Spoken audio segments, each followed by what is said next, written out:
Hello everyone, welcome to my channel. So बहुत इंतज़ार के बाद I am coming up with this topic, क्योंकि there is immense pressure in our college right now. There are like every day I have to work from 9 AM to almost घर आके भी काम करना पड़ता है, तो इसीलिए it is very difficult to covering all the topics in this seven semester. And जैसे कि BSM 202 का मैथमेटिक्स 2B जिन लोगों का है, लाइक इसी electrical, mechanical, civil, AEI, all this second semester students, जिन लोगों के सिलेबस में complex variable, complex analysis is there, तो that part was not there on the channel. And I also do not have that much time कि ये पूरा like just as the other topics मैं इसको करा सकूं। तो इसीलिए मैंने ये सोचा है to at least cover all the previous year questions from this particular topic, complex analysis part, that is from module 4 and module 5। और इसीलिए मैंने यहाँ पे भर भर के क्वेश्चंस मैंने यहाँ पे डाला है from all the previous years. And वैसे मैं ये बनाने का कोई उम्मीद नहीं था बिफोर द एग्जामिनेशन, बनाना चाहता तो था लेकिन हो नहीं पा रहा था just because of lot of work pressure. लेकिन अभिरूप गोस्वामी, उसका ये जो कमेंट आया 1 या 2 दिन पहले, नहीं और कुछ दिनों पहले, तो ये पढ़ के मुझे बहुत अंदर से फील हुआ कि हाँ, कुछ तो करा देना चाहिए फ्रॉम दिस, जितना भी मेरे पॉइंट ऑफ व्यू से हो सके। तो कॉम्प्लेक्स पार्ट का अगर सिलेबस देखोगे तो 2 मॉड्यूल्स है उसमें, एक तो डिफरेंशिएशन और एक है integration. And if you see the last year question paper, अभी स्क्रीन के ऊपर जितने भी क्वेश्चंस है, total 5 questions as you can see, ये सभी लास्ट ईयर का पेपर का क्वेश्चन है 2022-23, राइट। तो as you can see on the screen, सभी टॉपिक से लगभग क्वेश्चन आया था। जैसे कि ये this questions are from the differentiation part, ठीक है। This question is from the differentiation part, like from the analytic function, from the harmonic function. इसमें कॉशी-रीमन इक्वेशन यूज़ होगा, इसमें एनालिटिक फंक्शन का कंसेप्ट यूज़ होगा, हार्मोनिक फंक्शन का concept use होगा, harmonic conjugate का कंसेप्ट यूज़ होगा, है ना। और फिर उसके बाद अच्छा, ये वाला जो पार्ट है, this is from the first part, that is limit and differentiation of complex functions, ये वाला पार्ट से। फिर उसके बाद एक कॉन्फॉर्मल मैपिंग का क्वेश्चन है, ये वाला जो मैपिंग का जो क्वेश्चन है, दिस पार्ट, हाँ this part, conformal mapping, Mobius transformation and their properties, ये वाला जो पार्ट है। And not only that, integration part से भी एक क्वेश्चन आया था, एंड हियर इट इज, ये वाला क्वेश्चन था इंटीग्रेशन पार्ट से। तो अगर मैं मोटा मोटा बताऊं कि कौन कौन सा टॉपिक से ऐसा क्वेश्चन ज़्यादातर आ जाता है, तो डिफरेंशिएशन पार्ट ऐसा है कि इससे क्वेश्चन रहेगा ही रहेगा, डेफिनेटली रहेगा, हर साल रहेगा, क्योंकि all the important topics are here only. और इंटीग्रेशन पार्ट में जो भी है, वो रेसिड्यू वाला जो पोर्शन है, उससे डेफिनेटली हमें क्वेश्चन करना है, रेसिड्यू की मदद से इंटीग्रेशन करना, जो कॉशी रेसिड्यू थ्योरम है उसको यूज़ करके। प्रूफ बिल्कुल ज़रूरी नहीं है, लेकिन स्टेटमेंट और उसका क्वेश्चंस, उसका जो न्यूमेरिकल्स है, वो बहुत ज़्यादा इंपॉर्टेंट है कॉशी रेसिड्यू थ्योरम से। एंड उसके साथ साथ एक्सपांशन का जो होता है ना, ये बता देता हूँ, ये वाला पार्ट लॉरेंस सीरीज से जो एक्सपांशन होता है, ये वाला पार्ट मैं क्वेश्चन कराने का कोशिश करूंगा बिफोर द एग्जाम। और कॉशी इंटीग्रल फार्मूला से इंटीग्रेशन, मतलब इंटीग्रेशन हम लोग 2 तरीके से कर सकते हैं, कॉशी इंटीग्रल से या फिर रेसिड्यू से। So if nothing is mentioned then we can use any of this 2 methods. तो यही है। और मैक्सिमम मॉडुलस जो थ्योरम होता है, इससे डेडिकेटेड 1 और 2 क्वेश्चन रहता है। Same goes for Liouville theorem, same goes for Liouville theorem. तो these are the topics that we need to, जो कि अंडरलाइंड है, दीज आर द थिंग्स, ठीक है। अच्छा, zeros of analytic function and singularities, ये एक्चुअली पोल्स वगैरह ये सब आ जाता है इस रेसिड्यू के अंदर ही, हम लोग we can consider, but definitely there are dedicated questions from this part. Zeros एक फंक्शन दे देगा, we have to find the zeros, and singularities same, the question will provided and we have to find the nature of the singularity and what are the points of singularity. फिर उसके बाद अगर उससे integration भी आ जाए, तो this kind of integration from using residue and Cauchy residue theorem. So these are the things, those are important. और मैं कोशिश करता हूँ कि इनसे जितने भी प्रीवियस ईयर क्वेश्चंस आ चुका है, to cover all the types of questions, all the questions. और यहाँ पे जो भी क्वेश्चंस आज देख रहे हो, इनमें से ये सभी क्वेश्चंस आज मैं कवर करा दूंगा इन दिस पर्टिकुलर पार्ट। हालांकि in this particular lecture we are only going to talk about up to the differentiation, like limit, like we can say we are going to cover the questions up to this from the first part, जितने भी previous year questions है। Integration में इसमें नहीं डालूंगा, वरना बहुत लेंदी lecture बन जाएगा, ठीक है। तो लेट अस स्टार्ट। एंड उसमें ये 4 क्वेश्चंस तो आज ही कवर हो जाएगा, 3 क्वेश्चंस, ये वाला एंड ये वाला, ये 3 क्वेश्चंस तो आज कवर हो जाएगा इन दिस लेक्चर, ठीक है। ये मैं इंटीग्रेशन में करा दूंगा, एंड ये अलग से अगर मैं एक फंक्शन का अगर मैं क्वेश्चन कराता हूँ like conformal mapping function related, उस पर मैं इसमें करा दूंगा, ठीक है। So this is the strategy for now. अच्छा, so let us start with our first question. देखो एक चीज़ मैं बता दूं, इसके लिए अभी चाहिए क्या होगा। इसके लिए पहले तो मल्टीपल इंटीग्रल से भी ज़्यादा जो चाहिए वो फंक्शन ऑफ सेवरल वेरिएबल्स वाला जो पार्ट है, जिसमें पार्शियल डेरिवेटिव वगैरह है, उसका कंसेप्ट भर भर के चाहिए, क्योंकि लाइक शुरू का आधा क्वेश्चन तो उसी पैटर्न का है, उसी से ही सॉल्व हो जाएगा। If we know how to find the limit and if we know how to find the differentiation of 2 variable 3 variable functions, जो कि तुम लोग के सिलेबस में है ऑलरेडी, तो that part is already important for this introductory part of complex analysis, ठीक है। फिर और क्या चाहिए, mainly partial derivative, partial differentiation आना चाहिए, और लिमिट का एंड डिफरेंशिएशन का कंसेप्ट चाहिए, बस और कुछ नहीं, हो जाएगा, ठीक है। तो let us start with this first question. ये क्वेश्चन डेफिनेटली 2015 में कॉम्प्लेक्स के अंदर आता है, क्योंकि क्वेश्चन में जेड मेंशन है। और एक चीज़ और मैं बता दूं, ये मैं डिटेल थ्योरी क्लास नहीं है, ये सिर्फ क्वेश्चन प्रॉब्लम सॉल्विंग वाला क्लास है, तो जितना कंसेप्ट चाहिए वो उतना बताऊंगा, ठीक है। फिर स्टार्ट करते हैं। That is since we are doing the complex analysis part, तो डेफिनेटली कुछ चीज़ें हमें हमेशा मिलता चलेगा। दैट इज एक जेड, जो कि जनरल नोटेशन है of any complex number which is of the form x plus i Y, where x is the real part and Y is the imaginary part. ये तो बिल्कुल अंडरस्टूड है। और जो फंक्शन होगा z का, जो फंक्शन होगा, जो कॉम्प्लेक्स फंक्शन होगा, that will be generally taken in the form of u plus i v, where u is the real part and v is the imaginary part. ये बेसिक, ये structure या फिर ये नोटेशन हमें याद रखना चाहिए, क्योंकि ये सबसे ज़्यादा और लगभग सभी क्वेश्चंस में ये यूज़ होने वाला है। अच्छा, तो जिन लोगों को लगभग कुछ कुछ चीज़ें आता है, सॉल्व करना आता है, वो लोग स्टार्ट कर दो and you can solve this first one. Video को पॉज करो, खुद से ट्राई करो। That is let us start with this 2015 वाला क्वेश्चन। क्वेश्चन में क्या है, एक फंक्शन एफ जेड गिवन है and f z is this x y by x square plus y square when z is not equal to 0 and 0 when z is equals to 0। हमें दिखाना है कि ये फंक्शन जो है ये कंटिन्यूअस नहीं है एट z इक्वल्स टू 0। अब जिन बच्चों ने मेरा लेक्चर फॉलो करते हुए आ रहे हैं उन्हें ऑलरेडी पता चल गया होगा, this actually is a question of वही chapter function of several variables का, डबल वेरिएबल वाला जो लिमिट्स का क्वेश्चन है उसी का क्वेश्चन है, डबल लिमिट का, राइट, यस। और बिल्कुल उसी तरीके से हमें इसको सॉल्व भी करना है, वो एम लेके ऑलरेडी मेरे चैनल के ऊपर है, भर भर के क्वेश्चन मैंने सॉल्व करके रखा है इन दैट पार्ट। ओके, सो इसको कैसे सॉल्व करें, पहले तो इसको मैं लिख लेता हूं इस तरीके से कि एफ जेड इक्वल्स टू क्या गिवन है, एक्स वाई। अच्छा, पहले काम करते हैं, ऐसे लिखते हैं कि let z equals to x plus i y. ये स्टैंडर्ड नोटेशन है, ये हमेशा फॉलो होगा।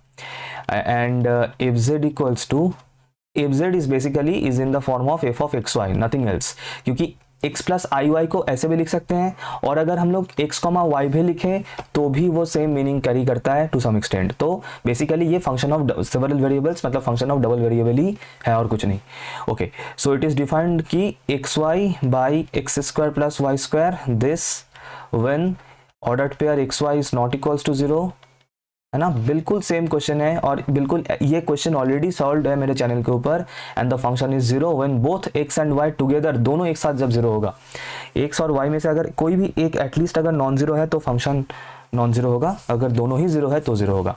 अच्छा, हमें चेक करना है at the point z equals to 0 पे, that is we have to find, just हमें ये चेक करना है कि limit z tends to 0 f z, इसका क्या हमें फाइनाइट वैल्यू मिल रहा है या नहीं। अगर हमें फाइनाइट फिक्स्ड वैल्यू मिल रहा है that means it is continuous at z equals to 0।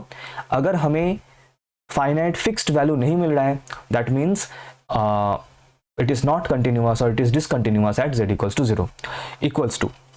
अब मैं इसको एक्स वाई के फॉर्मेट में लिखूंगा, तो मैं ये डबल लिमिट वाला जो नोटेशन है, ordered pair x y tends to 0, 0, ये वाला फॉर्मेट में फॉलो करूंगा, क्योंकि मैं इसको एक्स वाई में ब्रेक करके सॉल्व कर रहा हूँ। अच्छा, फिर मैं यहाँ पे फंक्शन लिखूंगा x y by x square plus y square. अब हमें बहुत अच्छे से पता है हमें यहाँ पे क्या सब्सटीट्यूट करना है, हमें यहाँ पे ये सब्सटीट्यूट करना है in the next line y equals to m x, और ये मैं बहुत बार बता चुका हूँ। और यहाँ पे लिखना है कि अप्रोचिंग द origin along, अच्छा काम करता हूँ, इसको हटा देते हैं, approaching the origin along y equals to mx, बस approaching the origin along y equals to mx, that's it. तो इसका मतलब क्या होगा, ये जो फंक्शन है यहाँ पे y will be replaced by m into x, that's it. और ये कैसे समझना है, क्या कुछ करना है, बार बार बता चुका हूँ in that particular lecture of double limit comes under. अच्छा, लिंक मैं यहाँ पे आई बटन में पिन कर दूंगा, so that if you click on the link you will directly go to that particular lecture. 0 तो x क्या, x तो x ही रहेगा, y की जगह पे आ जाएगा mx, नीचे भी सेम x जो है वो x ही रहेगा, y की जगह पे आ जाएगा mx, तो ये हो जाएगा m स्क्वायर एक्स स्क्वायर। अब ऊपर से एक्स स्क्वायर कॉमन ले सकते हैं, नीचे से एक्स स्क्वायर कॉमन ले सकते हैं, तो ये कैंसिल आउट हो जाएगा। तो इसके बाद ये जो बनेगा मैं यहाँ पे लिख रहा हूँ, दैट इज लिमिट, इसको इस तरीके से भी कोई बच्चा चाहे तो लिख सकता है, x tends to 0 y tends to 0। ये वाला नोटेशन और ये वाला नोटेशन दोनों सेम है, सिर्फ देखने का नजरिया है, जस्ट लाइक तारक मेहता। अच्छा, तो क्या आ रहा है, ऊपर सिर्फ m रहेगा, एक्स स्क्वायर कैंसिल आउट हो जाएगा और नीचे m रहेगा। तो इसका मतलब ये वाला टर्म जो आ रहा है, this is actually a function of m which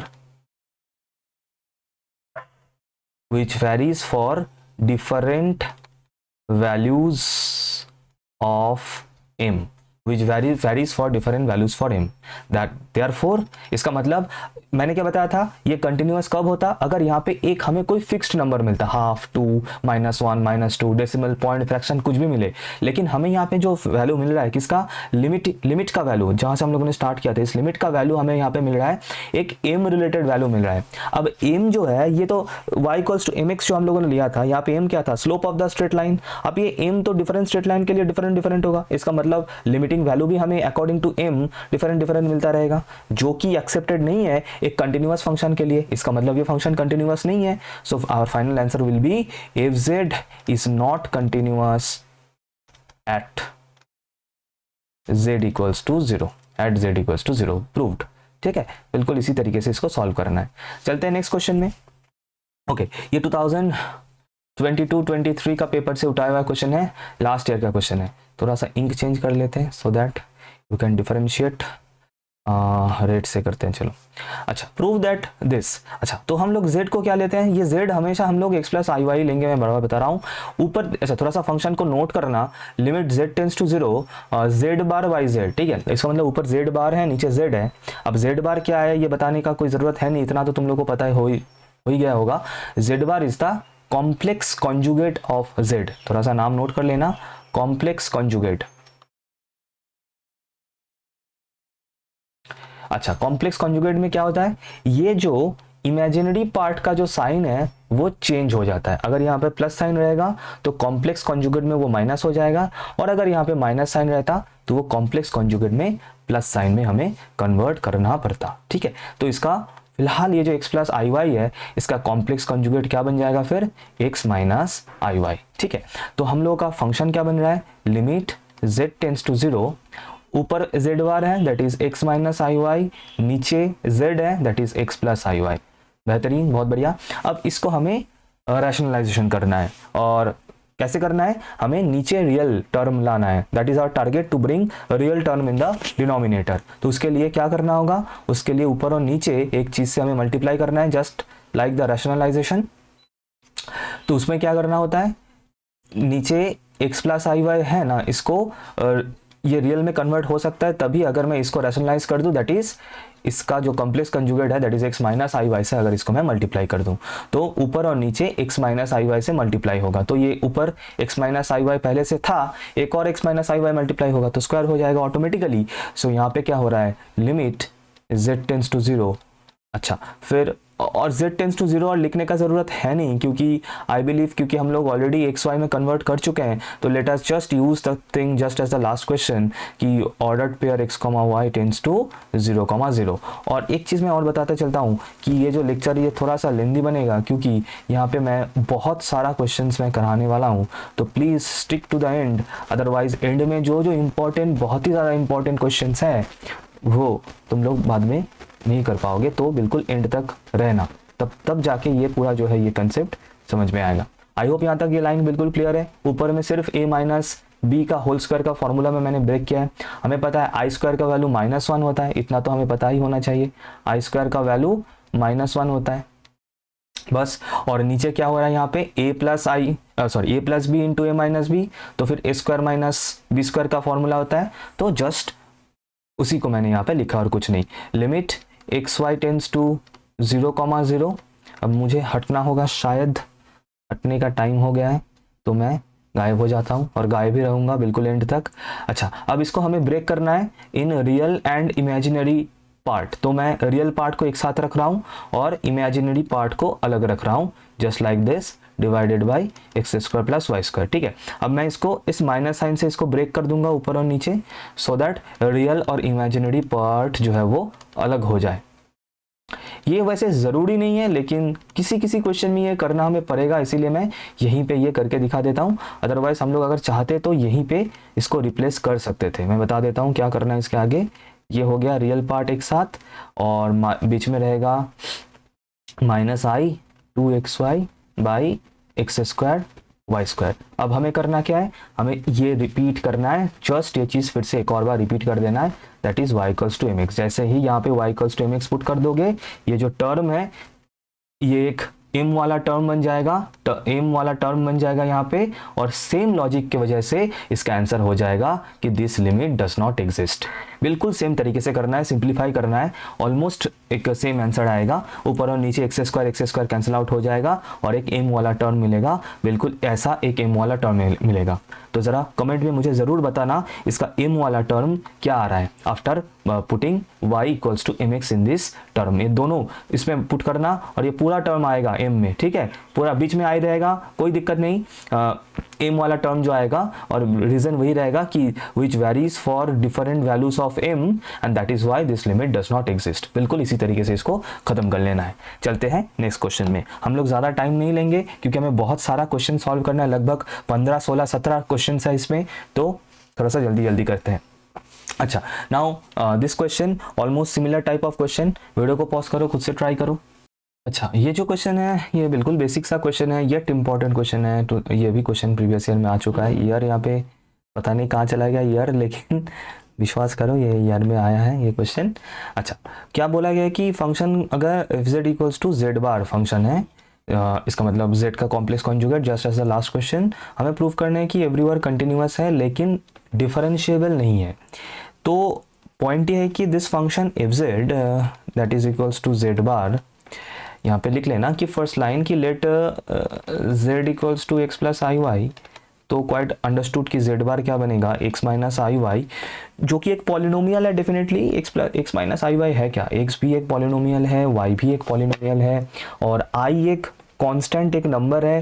देखो समझना, यहाँ पे x एक पॉलिनोमियल है, ठीक है, y भी एक पॉलिनोमियल है, 1 degree function, polynomial, linear equation, linear function, और i उसके साथ एक कांस्टेंट मल्टीप्लाई हो रहा है तो वो पॉलिनोमियल ही रहेगा, और दो पॉलिनोमियल का सम करने से हमें पॉलिनोमियल ही मिलता है। तो एक पॉलिनोमियल फंक्शन तो एवरीवेयर कंटिन्यूअस है, ये हमें पता ही है, बचपन से हमें पता है, फ्रॉम क्लास 11 12 हमें ये पता है।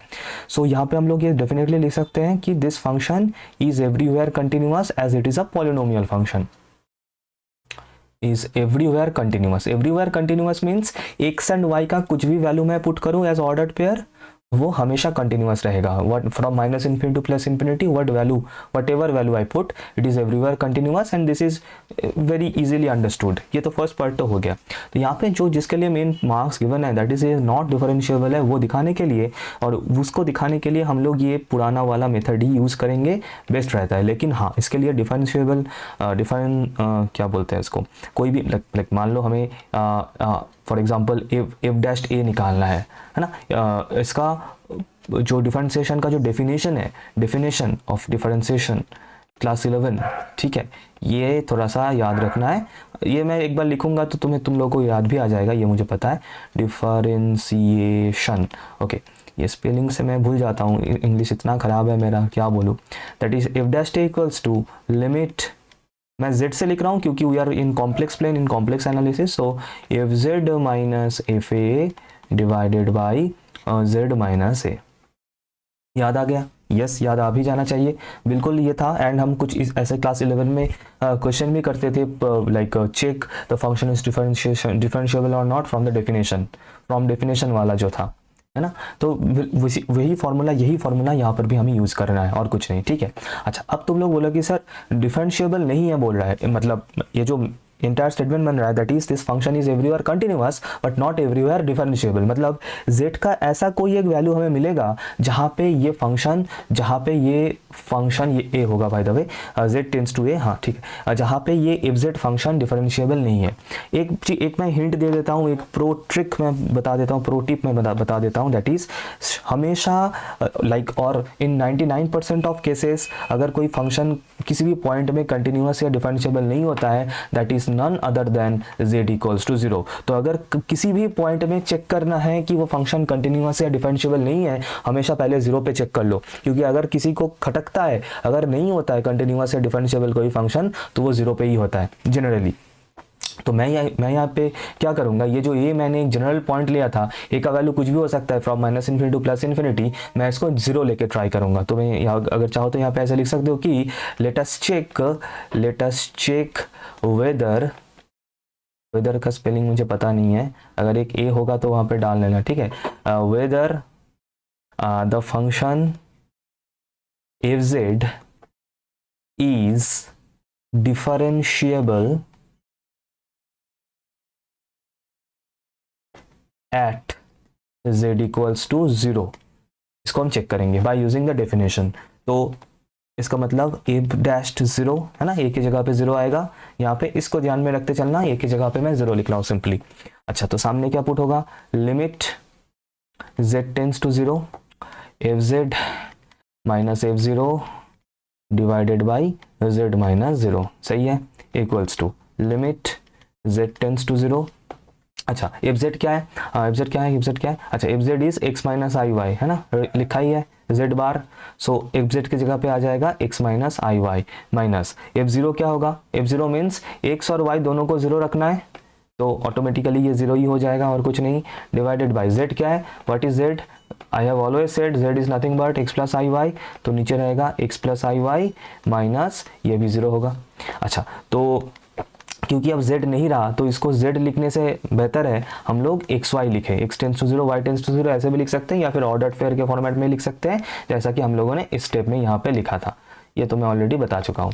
ओके, तो यहाँ पे ये क्या आ रहा है finally, x minus i y divided by x plus i y. अब जो कॉम्प्लान खाते हुए बच्चे हैं वो तो पता ही चल गया होगा उन्हें यहाँ पे करना क्या है, वही सेम फिर से y equals to mx put करके आगे बढ़ जाना है। तो लिमिट x टेंड्स टू 0 सिर्फ रहेगा, क्योंकि मैं y और लिखने का कोई फायदा है नहीं इसमें, क्योंकि x का कुछ काम नहीं रहेगा इसमें, है ना, तो y का कुछ काम नहीं रहेगा, तो x minus i into m x divided by x plus i into m x. क्या क्या यहाँ पे वही सेम घिसा पिटा डायलॉग कि approaching the centre along the straight line y equals to m x, तो यहाँ पे वही हो गए। तो x ऊपर और नीचे कैंसिल आउट होगा, मैं इसके बाद यहाँ पे लिख रहा हूँ that is equals to limit x tends to 0, cancel out होने के बाद क्या मिलेगा, y minus i m divided by 1 plus i m. तो x का कुछ टर्म है नहीं, तो डायरेक्टली यही मेरा आंसर होगा, that is 1 minus i M by 1 plus i M, जो कि different like varies for different values of m, तो दिक्कत क्या है, दिक्कत यही है कि हम लोगों ने f'0 निकाला था, और अगर हमें यहाँ पे f'0 का वैल्यू कोई एक फिक्स्ड फाइनाइट नंबर हमें मिलता तो हम बोल देते कि ये फंक्शन डिफरेंशिएबल है 0 पे, लेकिन क्योंकि हमें यहाँ पे 0 पे एक ऐसा वैल्यू मिल रहा है जो डिपेंड कर रहा है m के ऊपर, m वैरी कराऊंगा तो ये वैल्यू भी वैरी हो जाएगा, इसका मतलब this function is not differentiable at z equals to 0 and hence it is not everywhere differentiable. This will be the final answer. Final answer क्या होगा, नोट कर लेना कि therefore the function is not differentiable at z equals to 0 and therefore the function is not everywhere differentiable. That's it. ठीक है, चलो चलते हैं नेक्स्ट क्वेश्चन में। अच्छा, बहुत इंपॉर्टेंट क्वेश्चन है ये, बहुत ही ज़्यादा इंपॉर्टेंट क्वेश्चन है, इसको खुद से ट्राई कर सकते हो, वीडियो को पॉज करो और इसमें कॉशी रीमैन इक्वेशन का सेटिस्फाई हो रहा है कि नहीं हो रहा है एट 0,0 ये हमें चेक करते हुए चलना है। ठीक है। कॉशी रीमैन इक्वेशन एक नेसेसरी कंडीशन है एक फंक्शन, एक कॉम्प्लेक्स फंक्शन डिफरेंशिएबल होगा कि नहीं होगा ये चेक करने के लिए। और वो कैसे, पहले मैं थोड़ा सा यहाँ पे बता देता हूँ अबाउट कॉशी रीमैन इक्वेशन। थोड़ा सा सुन लेना, 2-4 बातें मैं बताना चाहूँगा, गौर फरमाना। दैट इज़, मान लो एक फंक्शन है, complex function f z, and that is written in the form of u plus i v. और ये मैंने बिल्कुल शुरू में बता दिया था। जेड को हम लोग जनरली लिखते हैं x plus i y, and f z को हम लोग लिखते हैं यू प्लस आई वी। फिर से बता रहा हूँ क्योंकि ये इंपॉर्टेंट बातें हैं, ये पता होना चाहिए। z को हम लोग लिखते हैं x plus i y, and f z को, like function of that z is written as u plus iv, where u is a function of both x and y and v is also a function of both x and y। ये हमें ध्यान रखना है। Done. अच्छा, अब Cauchy Riemann equation का क्या फंडा है? कॉशी रीमैन इक्वेशन को शॉर्ट फॉर्म में CR इक्वेशन भी बोला जाता है, क्लास रिप्रेजेंटेटिव नहीं है ये। CR मतलब कॉशी रीमैन इक्वेशन है। और कॉशी रीमैन इक्वेशन है क्या, समझना, del u del x equals to del v del y and del u del y equals to minus del v del x. These two equations together are called Cauchy-Riemann equation. ये दोनों equation को एक साथ Cauchy-Riemann equation बोला जाता है। ठीक है, अच्छा हो गया। तो हमें क्या करना है, हमें चेक करना है कि ये जो फंक्शन है f x equals to this, क्या ये कॉशी रीमैन इक्वेशन को सेटिस्फाई करता है, मतलब कॉशी रीमैन इक्वेशन सेटिस्फाइड होता है एट द पॉइंट 0,0। लेकिन अच्छा होगा, हमें शो करना है, but the function is not differentiable at that point.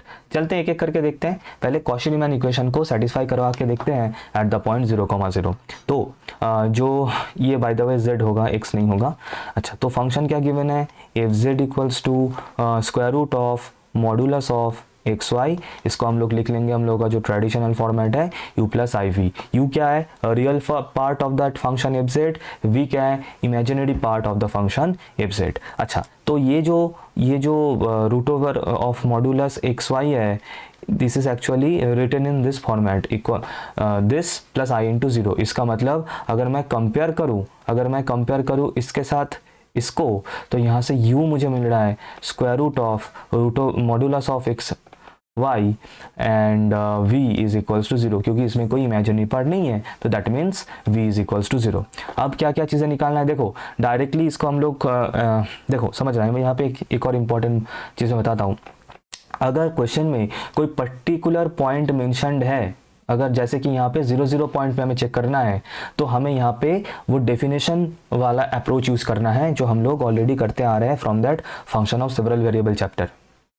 और अगर हमें यहाँ पे कोई पर्टिकुलर पॉइंट मेंशन नहीं है, तो हम u एंड v को, मतलब इन दोनों को, u एंड v को, इन दोनों को हम लोग धराधर पार्शियल डेरिवेटिव कर सकते हैं with respect to u, with respect to v, with respect to x, with respect to y etcetera. लेकिन अगर कोई पॉइंट मेंशन्ड है तो हमें डेफिनेशन वाला अप्रोच, मतलब हमें यहाँ पे चेक करना है हमें यहाँ पे चेक करना है ux at 0,0, that is del u del x at 0,0 हमें यहाँ पे चेक करना है। ध्यान रखना है इस चीज़ का। तो इसके लिए हमें वो लिमिट जो था फर्स्ट ऑर्डर पार्शियल डेरिवेटिव का जो डेफिनेशन था वो हमें यूज़ करना है, दैट इज लिमिट, याद आ रहा है, limit h tends to 0 u h,0 minus u00 divided by h। Remember this, बिल्कुल यही फॉर्मेट यूज़ करना है। कब, अगर कोई पर्टिकुलर पॉइंट क्वेश्चन में मेंशन हो तो। अगर नहीं होता तो हम लोग फ्लैट पार्शियल डेरिवेटिव कर देते। जब x के रेस्पेक्ट में करना होता है तब y as a constant rate होगा, y के रेस्पेक्ट में जब करेंगे x as a constant rate होगा, उस तरीके से। लेकिन हमें यहाँ पे बिल्कुल ऐसे ही करना है। अच्छा, so limit h tends to 0, u80 क्या होगा, अच्छा तो uxy गिवन है, uxy का फॉर्मेट क्या है, दिस, तो u80 क्या होगा, u80 होगा square root of modulus of h into 0 minus modulus square root of modulus of 0 into 0 divided by h। इसको अगर हम लोग सिंप्लीफाई करें तो क्लियरली हमें यहाँ पे 0 मिल रहा है। ओके, नाउ uy00 uy00 क्या होगा, del u del y at 0,0, that is h के जगह पे k आएगा क्योंकि y का इंक्रीमेंट k से डिनोट होता है, और ये क्या होगा 0,k minus u00 divided by k। तो बिल्कुल सेम तरीके से होगा, that is limit k tends to 0 0 minus 0 by k equals to 0। And हमें del v del y and del v del x भी चाहिए. सो वी एक्स एट 0 0 ये तो 0 ही होगा क्योंकि v फंक्शन इटसेल्फ 0 है. The function v is itself 0 and v y 0 0 ये भी 0 होगा. इसको वैसे करने का कोई फ़ायदा है नहीं, चाहो तो कर सकते हो, 0 0 ही आएगा. अच्छा, तो इसका मतलब Cauchy Riemann equation is satisfied at the point 0 0. क्यों? क्योंकि हमें यहाँ से मिल रहा है कि हम लोग ऐसे लिख सकते हैं कि therefore del u del x at 0,0. मैं डिफरेंट नोटेशन से लिखता हूँ ताकि सभी नोटेशन का प्रैक्टिस हो जाए. Is equals to del v 0 0 क्योंकि सभी का वैल्यू 0 है and del u del y at 0 0 is equals to minus del v del x at 0 0 क्योंकि इन दोनों का वैल्यू भी 0 है and therefore Cauchy Riemann equation is satisfied. क्या मेरे सर के ऊपर से लिखा हो रहा है? Satisfied at 0,0. So the first part is done. हाँ, सर के ऊपर से ही जा रहा था, जैसे कि तुम लोगों को ये सब सर के ऊपर से जा रहा है. अच्छा, नेक्स्ट पार्ट करेंगे. नहीं भी जा रहा होगा, चलो मैं तो मजाक कर रहा हूँ. अच्छा, नेक्स्ट पार्ट क्या करेंगे कि ये बिल्कुल ज़रूर, अभी कि मैंने क्या बताया था कि एक फंक्शन डिफरेंशिएबल होने का नेसेसरी कंडीशन है कि कॉशी रीमैन इक्वेशन सेटिस्फाइड हो जाए.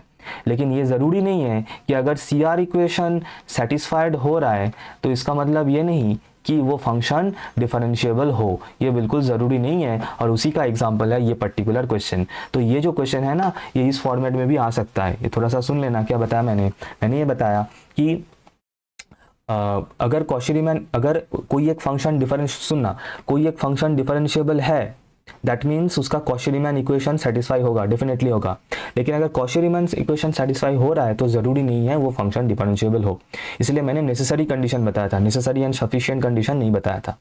और अगर क्वेश्चन ऐसा आ रहा है कि give an example of a function जिसका Cauchy Riemann equation is satisfied but it is not differentiable, तो ये है उसका example. So in the next part we are going to show कि this function is not differentiable. अब not differentiable prove करने के लिए क्या करना है हमें?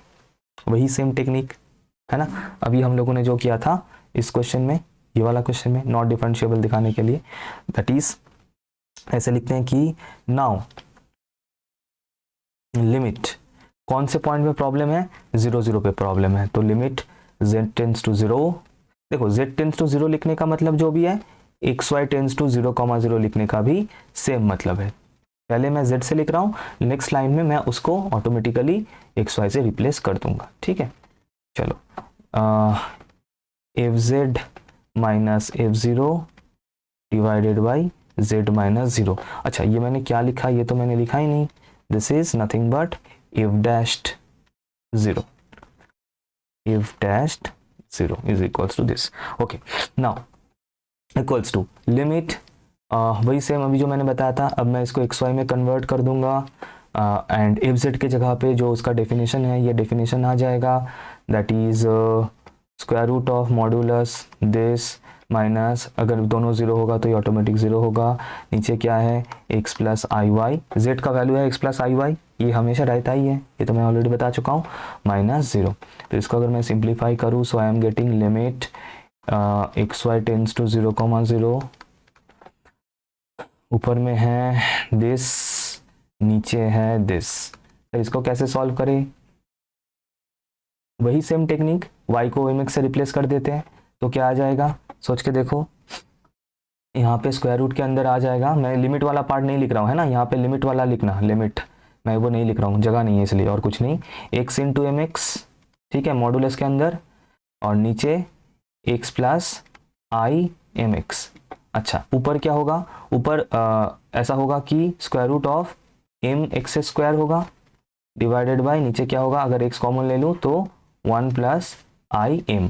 तो ऊपर से एक x जो है वो बाहर आएगा स्क्वायर रूट के, है ना, तो बाहर आएगा तो ऊपर में क्या रह जाएगा? Square root of modulus m divided by x into 1 plus i m. तो x कैंसिल आउट होगा, तो ऊपर में क्या बच रहा है? Square root of modulus m divided by 1 plus I into m, which is different for different values of m, different for different values of m, and hence if z is not differentiable at z equals to 0। Proved, यही तो prove करना था कि function जो है वो 0 पे differentiable नहीं है, is not differentiable at z equals to 0। हालांकि CR इक्वेशंस आर सेटिस्फाइड। ठीक है, चलो चलते हैं नेक्स्ट क्वेश्चन में। Again one more similar type of question. ठीक है, मैं इसको थोड़ा सा करा दूंगा, दैट इज वाई बिकॉज इसका फंक्शन देखने में थोड़ा सा डरावना है।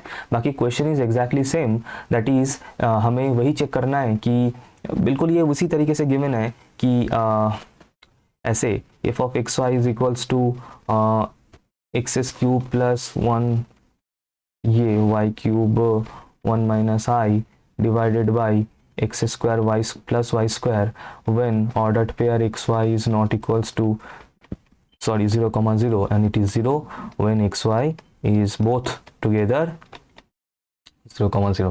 हमें चेक करना है कि CR equation is satisfied but f dash 0 is does not exist. वही सेम है, सेम क्वेश्चन है, बिल्कुल इसी तरीके से करना है। पहले CR इक्वेशन देखना है कि सेटिस्फाइड हो रहा है कि नहीं हो रहा है, देन उसका डेरिवेटिव एग्जिस्ट करेगा कि नहीं करेगा। Same type of question.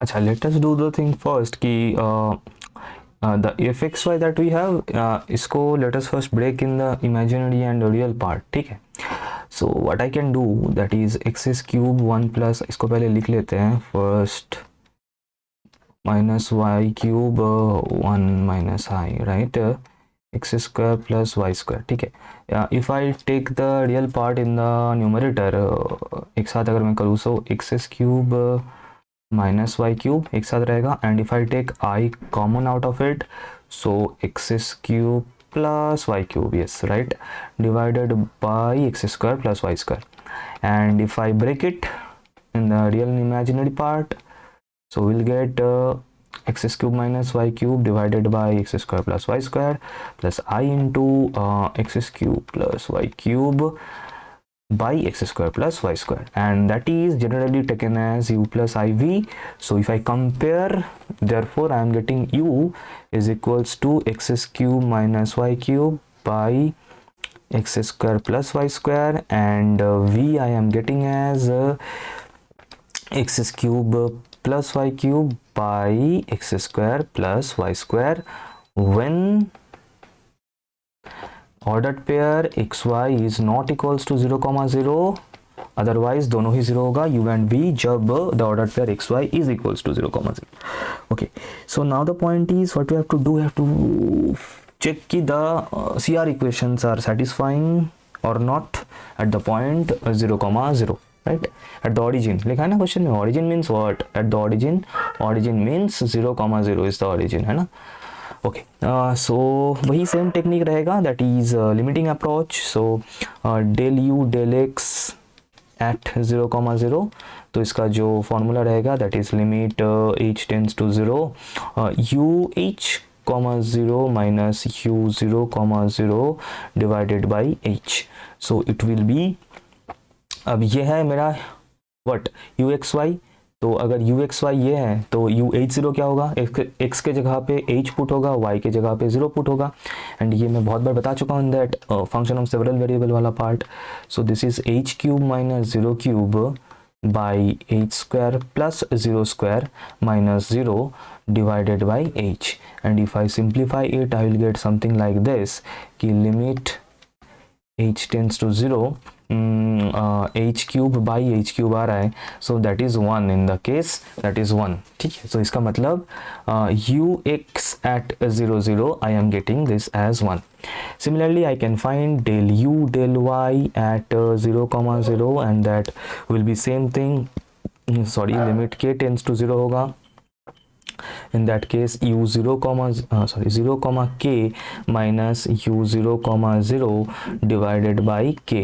okay, and if I do it, if I simplify it, that is limit, वैसे यहाँ पे लिमिट लिखना मैं भूल गया था, होगा limit k tends to 0, and this will be 0 cube minus k cube divided by 0 square plus k square minus 0 divided by k, and if you simplify this I think you will get limit k tends to 0 minus k cube by k cube, so it will be minus 1, ठीक है।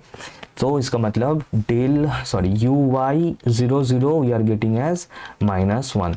और अगर same तरीके से if you do for v as well, that is del v del x at 0 0, एकदम same होगा, सिर्फ function क्या होगा, ये वाला फंक्शन तो हमें पिक करना है v वाला, ठीक है, this function we have to pick in that case, ठीक है। और इसको अगर सेम तरीके से दोनों निकालोगे तो दोनों का ही वैल्यू जो है वो 1 आएगा, del v del x at 0,0 and del v del y at 0,0, दोनों will be 1।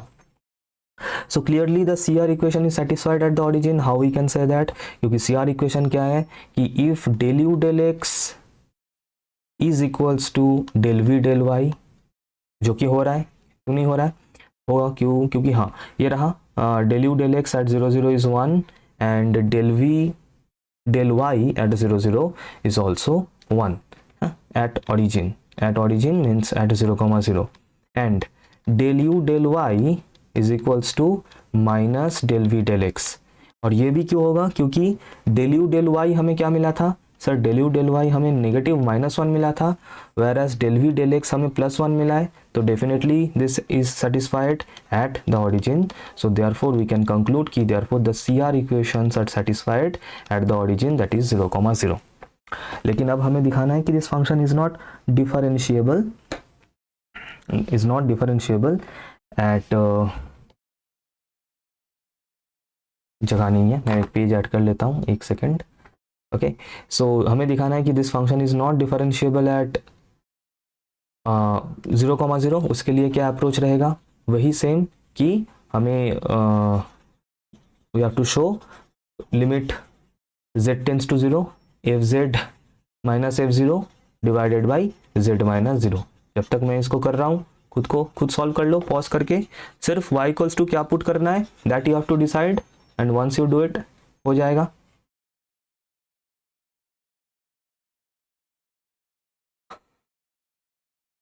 Okay, so what do I have here, तो फंक्शन क्या है, हमें क्या करना है, we have to find this f dashed 0 हमें फाइंड करना है, that is nothing but limit z tends to 0 f z minus f0 divided by z minus 0, है ना। So limit z tends to 0, f z क्या है, f z is इसको लेते हैं, let us pick this one जो कि broken है in real and imaginary part, ये लेना सही रहेगा। So if we take that we will get something like this कि x cube minus y cube plus i into x cube plus y cube divided by x square plus y square. ये तो सिर्फ हो गया F वाला part, -0 क्योंकि f0 0 होगा, divided by z means x plus i y minus 0। और एक काम करते हैं, इसको एक्स वाई टेंस टू 0 0 कर देते हैं क्योंकि z अभी रहा नहीं इसमें, all the terms in x and y। तो इसको अगर सिंप्लीफाई करूं so I will get something like this, limit x, y tends to 0,0 is, और ऊपर क्या रहेगा x cube minus y cube plus i into x cube plus y cube, नीचे क्या रहेगा x square plus y square into x plus i y, यहाँ तक हो गया। अब दिस इक्वल्स टू, अच्छा अब हमें रिप्लेस करना है, और रिप्लेस करने के लिए जो सही रहेगा simply you replace y equals to x, simply m का वैल्यू 1 लेके ही मैं रिप्लेस कर रहा हूँ। अभी तक हम लोग रिप्लेस कर रहे थे y इक्वल्स टू mx, तो मैं जानबूझ के, क्योंकि यहाँ पे चाहो तो mx भी रिप्लेस कर सकते हो, कोई दिक्कत नहीं। अच्छा y इक्वल्स टू mx से रिप्लेस कर दो, कोई दिक्कत नहीं, y equals to mx replace कर दो and you will get your answer, कोई दिक्कत नहीं, y equals to mx replace कर दो। और ये मैं क्यों कर पा रहा हूँ, क्योंकि होमोजीनियस है, क्योंकि ऊपर में भी जो टर्म्स है उसका हाईएस्ट पावर 3 है एंड नीचे भी एक्स वाई का जो टर्म्स मिलेगा, जब मैं इसको मल्टीप्लाई कर दूंगा इस टर्म के साथ, तो नीचे भी मुझे हाईएस्ट पावर 3 ही मिलेगा। सो इसका मतलब होमोजीनियस है, और जब भी होमोजीनियस होता है, मैंने ये बताया था in the function of several variables y equals to mx replace करना सही रहता है। करोगे वही सेम रीजन रहेगा, m वाला टर्म मिलेगा, तो that is we will conclude कि the f dash 0 does not exist, that's it. वही सेम तरीके से इसका हो जाएगा, ठीक है। चलो अच्छा, अब मैं 2 क्वेश्चन छोड़ रहा हूँ होमवर्क के लिए, बिल्कुल सेम टाइप ऑफ क्वेश्चन है, बिल्कुल सेम टाइप ऑफ क्वेश्चन है ये वाला, होमवर्क के लिए छोड़ रहा हूँ, ट्राई करना है इसको, सिर्फ फंक्शन डिफरेंट है, वही सेम है। और ये भी होमवर्क के लिए मैं छोड़ रहा हूँ, क्योंकि इसमें क्या करना है, show that f z equals to modulus of z square is differentiable at the point z equals to 0। कैसे करना है, वही same technique, limit z tends to 0 करके, मैं फिर से नहीं बता रहा हूँ because you know how to do it, but not analytic there. अब एक फंक्शन एनालिटिक होगा कि नहीं होगा, ये किसके ऊपर डिपेंड करता है, जब उस फंक्शन का कॉशी रीमन इक्वेशन सेटिस्फाइड नहीं होता है। ठीक है, यहाँ पे फंक्शन क्या है, यहाँ पे फंक्शन है f z equals to modulus of z का स्क्वायर। ठीक है, मॉडुलस ऑफ z का स्क्वायर मतलब देखो समझ लो, z क्या लेते हैं हम लोग, x प्लस आई वाई को z लेते हैं, मॉडुलस ऑफ z क्या हो जाएगा, square root of x square plus y square होगा, ये हमें पता है। ठीक है, तो मॉडुलस ऑफ z का स्क्वायर क्या हो जाएगा, मॉडुलस ऑफ z का स्क्वायर हो जाएगा, यहाँ पे लिखता हूँ, that is simply x square plus y square. अब हमें चेक करना है कि this is show that it is differentiable at z equals to 0, ये तुम लोग कर लोगे, but not analytic. Not analytic कब होता है, जब C R equations are not satisfied, are not satisfied, are not satisfied. तो देखना ज़रा, चेक करना कि ये जो है जिसको तुम लोग कंपेयर करोगे with u plus i v, तो यहाँ से तुम्हें u मिल जाएगा x square plus y square and v मिल जाएगा 0। तो इससे तुम लोगों को चेक करके देख लेना है कि C R equations are not satisfied और नॉट। अगर हो रहा है तो ठीक है, अगर नहीं हो रहा है तो नहीं हो रहा है। ज़रा इसको बताना कमेंट सेक्शन में क्या आया इसका आंसर, कि C R equations are satisfied, yes और नो। ठीक है, और सभी पॉइंट्स के लिए होना चाहिए, अगर मतलब the point is C R equations are satisfied for all x and y, for all x y. ठीक है, ऐसा नहीं है कि कुछ एक्स के लिए या फिर कुछ वाई के लिए होगा, तो नहीं है, होना तो सभी के लिए पड़ेगा, तब जाके वो एक एनालिटिक फंक्शन कहलाता है। ठीक है, ओके, एनालिटिक फंक्शन रिलेटेड और भी क्वेश्चन हम लोग आगे करेंगे, है ना, do not worry about it. पहले थोड़ा सा एक और टाइप ऑफ क्वेश्चन कर लेते हैं, क्योंकि मैंने बताया मैं यहाँ पे थ्योरी डिस्कस नहीं करूँगा, I will solve only questions जितना ज़्यादा हो सके। ऑलरेडी इतना सारा क्वेश्चन हम लोग सॉल्व कर चुके हैं और भी करेंगे। एक और क्वेश्चन ऐसे निकल के आता है एक और इंपॉर्टेंट टॉपिक से, दैट इज़ हार्मोनिक फंक्शन। अब हार्मोनिक फंक्शन का थोड़ा सा पता होना चाहिए कि एक फंक्शन को हम लोग हार्मोनिक फंक्शन कब बोल सकते हैं। देखो मान लो एक फंक्शन है u is a function of x y, इसको हार्मोनिक बोल सकते हैं कि अगर nabla square u plus nabla square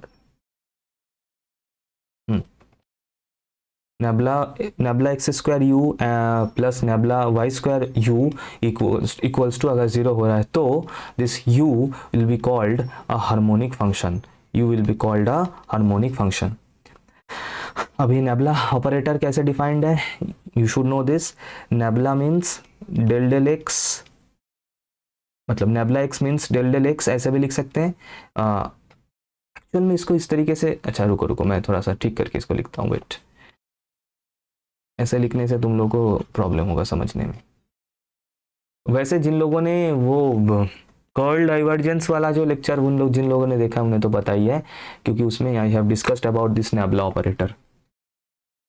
तो एक फंक्शन को हम लोग हार्मोनिक फंक्शन तब बोलेंगे, will call this u x y will be an harmonic, will be a harmonic function कब, if it satisfies the Laplace equation, if it satisfies the Laplace equation. Laplace equation क्या है, this जो मैंने लिखा था कुछ देर पहले, दिस इज इक्वल्स टू 0। अगर ये लैप्लास इक्वेशन सेटिस्फाई हो रहा है तो that means that function u will be called as a harmonic function. ध्यान रखना, ठीक है, इस इक्वेशन को लैप्लास इक्वेशन बोला जाता है। Second order derivative, second order partial derivative से जो इक्वेशन बनता है, this equation is called Laplace equation. कोई भी फंक्शन जो लैप्लास इक्वेशन को सेटिस्फाई कर रहा है, that will be a harmonic equation. अच्छा, तो अब हम क्या करते हैं, हमें इस क्वेश्चन में क्या करना है, हमें m का वैल्यू फाइंड करना है सच that this function is a harmonic function. और अगर ये फंक्शन एक हार्मोनिक फंक्शन है तो ये डेफिनेटली ये लैप्लास इक्वेशन को सेटिस्फाई करेगा। तो जल्दी से काम करते हैं, इसको हम लोग एफ एक्स वाई ले लेते हैं। क्वेश्चन में जो फंक्शन गिवन है, let us take that as f x y, that is 3y minus 5x square plus m y square equals to, अच्छा इक्वल्स टू नहीं करते, तो अब हमें इससे क्या क्या निकालना है, second order partial derivative with respect to x, second order partial derivative with respect to Y.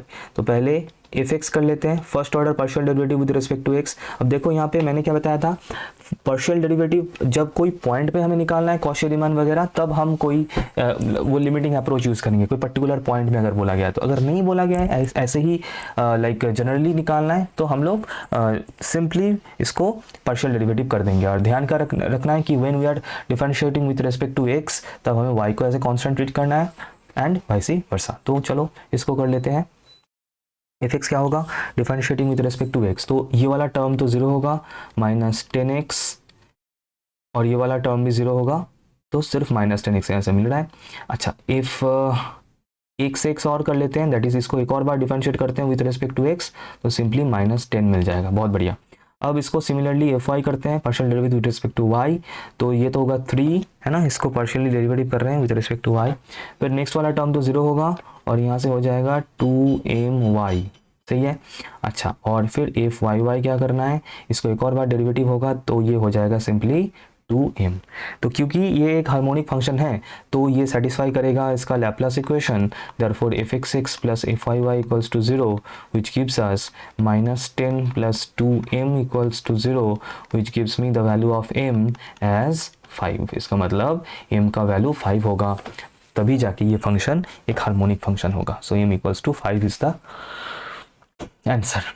ठीक है, चलो चलते हैं नेक्स्ट क्वेश्चन में। अब ये एक टाइप ऑफ क्वेश्चन है, हालांकि ये दोनों क्वेश्चन सेम है, थोड़ा सा दिखने में अलग है, otherwise it is same to be honest. And analytic function का कंसेप्ट इसमें यूज़ होगा, क्वेश्चन को सॉल्व करेंगे। और एनालिटिक फंक्शन से, और ये 2019 का क्वेश्चन है, ये 2022-23 का क्वेश्चन है। सो एनालिटिक फंक्शन से क्वेश्चंस बहुत आता है, और ये क्वेश्चंस को हम लोग सॉल्व करते हुए भी चलेंगे। सिर्फ ध्यान रखना एनालिटिक फंक्शन के लिए कि कॉशी रीमान इक्वेशन अगर सेटिस्फाई हो रहा है कोई एक फंक्शन के लिए, तो उस फंक्शन को हम लोग एनालिटिक फंक्शन बोल सकते हैं। द डेफिनेशन ऑफ, मैं फिर से बता रहा हूँ, मैं थ्योरी पार्ट में मैं नहीं घुसूंगा definitely, otherwise there is this कि necessary condition that a function will be analytic अगर कॉशी रीमान इक्वेशन सेटिस्फाई हो रहा है, एंड दैट्स इट। ठीक है, तो चलो इसको सॉल्व करते हैं फिर। अच्छा, इस क्वेश्चन को मैं इस 2013 वाला क्वेश्चन के पीओवी से मैं सॉल्व कर रहा हूँ, हालांकि दोनों क्वेश्चन सेम है, वो एंड में जाके पता चल जाएगा। फिलहाल मैं बता रहा हूँ कि लेफ्ट हैंड साइड दोनों का सेम है, क्योंकि इस क्वेश्चन में लेफ्ट हैंड साइड में है नेबुला स्क्वायर, और ये जो नेबुला ऑपरेटर है, this nebula operator is nothing but del2 del x2 plus sorry nebula square operator del2 del y2, ये ऑपरेटर है। अब यहाँ पे मैं जो भी फंक्शन लगाना चाहूँ लगा सकता हूँ। सो बेसिकली ये दोनों LHS तो दोनों सेम है, और RHS भी सेम है, वो एंड तक पता चल जाएगा। ठीक है, तो द पॉइंट इज किसी भी फॉर्मेट में आए, ये नेबुला स्क्वायर के फॉर्मेट में आए, या फिर इसको ऐसे del2 del x2 del2 del y2 के फॉर्मेट में आए, दोनों ही सेम ही बनता है। इसका ध्यान रखना, ये नेबुला ऑपरेटर का हार्मोनिक फंक्शन में, सॉरी लैप्लास इक्वेशन में जो यूज़ होता है, हाँ हार्मोनिक फंक्शन के लिए भी हम लोग बोल सकते हैं। अच्छा, अब इस क्वेश्चन में कुछ घमासान बातें होने वाला है, तो ध्यान रखते हुए चलना। ये तो मैंने बता दिया, इसको हो गया। चलो, अच्छा पहले ये देख लो कि z is x plus i y, ये मैंशनड हो या ना हो, हमें यही फॉर्मेट लेना है। And f z is u plus i v, ये दोनों बिल्कुल स्टैंडर्ड फॉर्मेट है, इसको फॉलो करते हुए चलना है। That is z is x plus i y and f z is u plus i v, ये दोनों स्टैंडर्ड है, इसको फॉलो करते हुए चलना है। अच्छा, अब इसके बाद अगर f z is u plus i v है, तो according to one theorem we can write f dashed z, ठीक है, मतलब डेरिवेटिव। चलो यहाँ पे लिखते हैं, यहाँ पे इतना सही नहीं रहेगा, ये जगह यूज़ नहीं होगा, मुझे फुल स्क्रीन चाहिए। तो f dashed z that is derivative कर रहा हूँ, तो इस साइड में क्या होगा, u x plus i v x. देखो अगर तुम लोग चाहते हो तो इसको वाई से भी लिख सकते हो, u y plus i v y, कोई दिक्कत नहीं, मैं एक्स से लिख रहा हूँ। ये लिख सकता हूँ बिकॉज एक ये हम मतलब लेफ्ट हैंड साइड में डेरिवेटिव कर रहे हैं, तो राइट हैंड साइड में भी डेरिवेटिव होगा, तो इसको इस तरीके से लिख सकते हैं according to one theorem, according one important result, we can write like this definitely. ठीक है, अच्छा और क्या चाहिए, हमें चाहिए एफ डैश्ड जेड का होल स्क्वायर चाहिए, modulus of f dash z का होल स्क्वायर चाहिए राइट हैंड साइड में, as you can see this modulus of f dash z का होल स्क्वायर। अच्छा और ठीक है, और मॉड ऑफ एफ जेड का स्क्वायर भी चाहिए। तो अगर एफ जेड ये है, तो मॉडुलस ऑफ एफ जेड क्या होगा,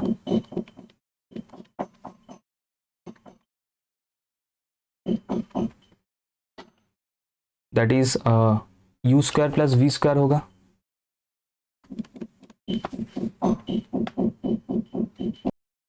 तो मॉडुलस ऑफ एफ जेड का स्क्वायर क्या होगा, मॉडुलस ऑफ एफ जेड का स्क्वायर क्या होगा, simply u square plus v square होगा। ये हमें चाहिए। देखो आर एच एस, देखो इसका modulus of, sorry R H S नहीं, एल एच एस में जिसको हमें डेरिवेटिव करना है, मॉडुलस ऑफ एफ जेड का स्क्वायर, ये हो गया। अच्छा, और एफ डैश जेड अगर ये है तो modulus of f dash z क्या है फिर, modulus of f dash z है u x square plus v x square, इसका स्क्वायर रूट, और modulus of f dash z इसका होल स्क्वायर क्या होगा फिर, u x square plus v x square. यहाँ तक डन है। अब एक एक करके हम चीज़ों को अप्लाई करते हुए चलेंगे। अच्छा, अब मुझे क्या चाहिए, देखो समझना। Now I am concentrating on the left hand side, L H S, that is L H S क्या है, del two del x two plus del two del y two, this LHS, okay, I'm talking about this, I'm concentrating on the LHS, applying on this modulus of fz का whole square equals to del 2 del x2 on modulus of fz का whole square मुझे क्या मिला था, ये रहा modulus of fz का whole square मुझे मिला था u square plus v square plus del 2 del y2 on u square plus v square. ठीक है, अब एक एक करके बिल्कुल प्यार से आराम से करेंगे इसको। तो del del x of u square is equals to del del x of u square क्या हो जाएगा, समझना इसको कैसे लिखना है। यू का फंक्शन है तो हमें उसको यू से ही डेरिवेटिव करना पड़ेगा क्योंकि फंक्शन है यू स्क्वायर, लेकिन चेन रूल के लिए यहाँ पे डेल यू डेल एक्स लिखना ज़रूरी है बिकॉज ऑफ चेन रूल, और इसको मैंने बहुत बार बता चुका हूँ। इसके मैं चेन रूल का जो लेक्चर है आई बटन पे लिंक दिख रहा होगा, सिलेबस में भी है, तो वहाँ पे भी देख सकते हो। तो यू स्क्वायर का derivative with respect to u, तो ये 2u होता है, और उसके साथ ये हो जाएगा u x, that is partial derivative of u with respect to x. Done है। अच्छा, इसको एक और बार डेरिवेटिव करना है विथ रिस्पेक्ट टू, है ना, इसको एक और बार डेरिवेटिव करना है, तो इसका मतलब क्या होगा, del del u of 2u u x, इसको एक और बार डेरिवेटिव करना है विथ रिस्पेक्ट टू u। तो यहाँ से हमें क्या मिल जाएगा, प्रोडक्ट रूल होगा, प्रोडक्ट रूल की वजह से, है ना, इसको एक बार करेंगे, इसको फिक्स रखते और प्लस इसको फिक्स रख के इसको कुछ इस तरीके से प्रोडक्ट रूल में होता है। तो ये क्या हो जाएगा, एक हो जाएगा यू एक्स का स्क्वायर, दूसरा हो जाएगा फिर से u इंटू यू एक्स, और बाहर में ये जो 2 है ये रह जाएगा, समथिंग लाइक दिस। सिमिलरली अब मुझे क्या करना है, इसका मतलब एक टर्म तो मुझे मिल गया, एक टर्म मुझे मिल गया, ठीक है, ये x होगा बाय द वे, एक मिल गया। अब सिमिलरली v के लिए करना है, सिमिलरली v के लिए करना है, या फिर पहले काम करते हैं u को ही कर लेते हैं, डेल डेल डेल, मतलब यहाँ पे मतलब कौन सा टर्म मुझे मिल चुका है, देखो इसको अगर मैं ब्रेक कर दूं, इसको अगर मैं ब्रेक कर दूं तो टोटल 4 टर्म मुझे निकालना है। एक तो of u square plus del 2u del x2 of v square plus del 2u del y2 of u square plus del 2u del y2 of v square. अब ये ऑलरेडी मुझे मिल चुका है, ये रहा। सिमिलरली मैं अभी ये मैं कर लूँगा y के पॉइंट ऑफ व्यू से, y के रिस्पेक्ट में बिल्कुल सेम आएगा, मैं डायरेक्टली लिख रहा हूँ यहाँ पे similarly, similarly del 2 del y2 of u square, इसका क्या आ जाएगा, बिल्कुल सेम रहेगा, सिर्फ x के जगह पे y आएगा और कुछ नहीं, ठीक है, u into u x x होगा ये, क्योंकि 2 बार डेरिवेटिव होगा, ठीक है। अच्छा, तो फिर ये क्या हो जाएगा, 2 into u y square plus q into u y y, y y मतलब 2 बार डेरिवेटिव हो रहा है ना, 2 बार विथ रिस्पेक्ट टू वाई, 2 बार विथ रिस्पेक्ट टू एक्स, ऐसे। अच्छा, तो इसका मतलब हो गया। अब इसको पुट करेंगे, नाउ और देयरफॉर अब मैं अगर इस टर्म को और इस टर्म को ऐड करना चाहूँ तो क्या मिल जाएगा, that is del 2 del x2 plus del 2 del y2 on u square is equals to, अच्छा तो ये दोनों ऐड हो जाएगा तो 2 कॉमन जाएगा यहाँ से, और यहाँ पे क्या मिल जाएगा, यहाँ पे हमें मिलेगा u x square plus u y square, और यहाँ से अगर यू को कॉमन लें तो मिल जाएगा u x x plus u y y, है ना। ओके, अब क्वेश्चन में गिवन था कि एफ जो फंक्शन वो एक एनालिटिक फंक्शन है, f z is a analytic function, और हमें पता है अगर यहाँ पे एक इम्पॉर्टेंट एक नोट है, ये नोट करना, मैं ब्लैक से लिख देता हूँ। नोट ये है, पॉइंट ये है कि if F z is an analytic function, so therefore and f z equals to u plus iv, then u and v are harmonic, u and v are harmonic। इसका मतलब u x x plus u y y will be 0 and v x x plus v y y will be 0 होगा ही, तो इसका मतलब u वाला term जो है ये 0 हो जाएगा। तो यहाँ से हमें क्या मिल रहा है, हमें मिल रहा है 2 into u x square plus u y square, that's it, ठीक है।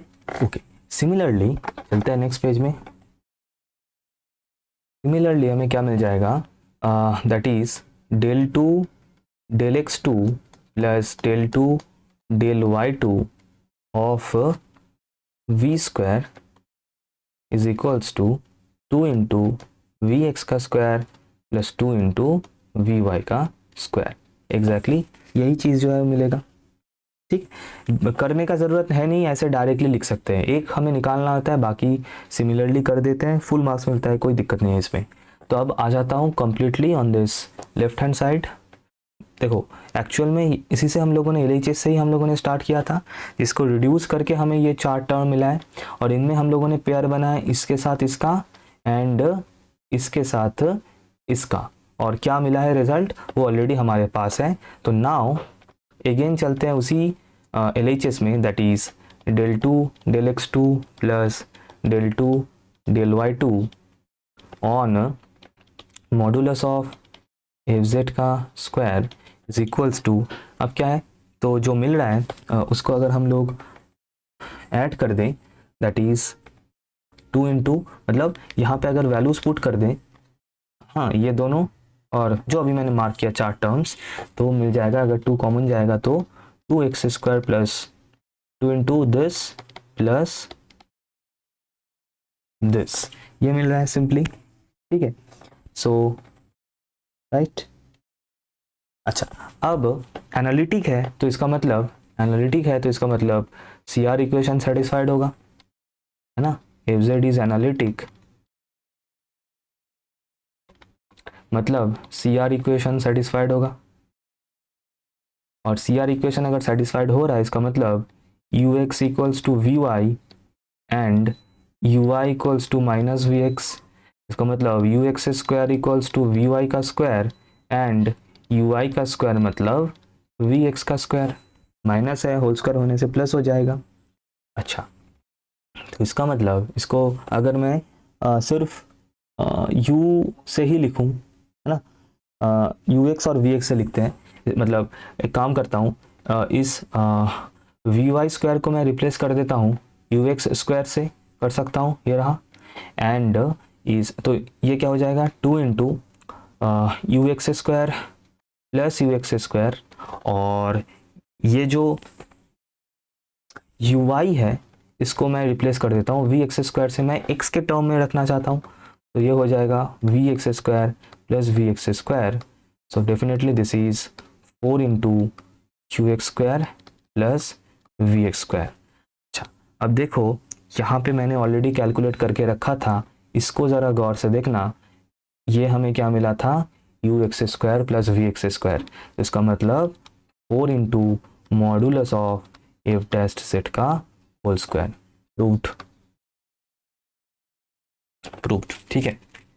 अच्छा, और इस क्वेश्चन में ये जो टर्म है ना, ये एक्चुअल में क्या है, जैकोबियन है, जो कि सिलेबस में है।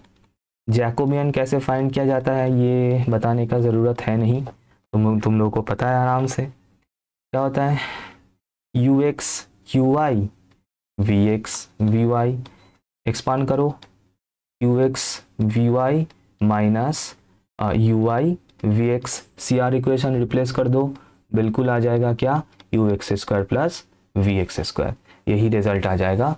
और बाहर फोर्थ तो ऑटोमेटिकली है, इसलिए मैंने बिल बताया था एंड में जाके दोनों सेम है वो पता चल ही जाएगा। This is nothing but Jacobian. Jacobian का dedicated lecture is there on the channel. ठीक है, हो गया, डन। ओके, चलते हैं नेक्स्ट क्वेश्चन में।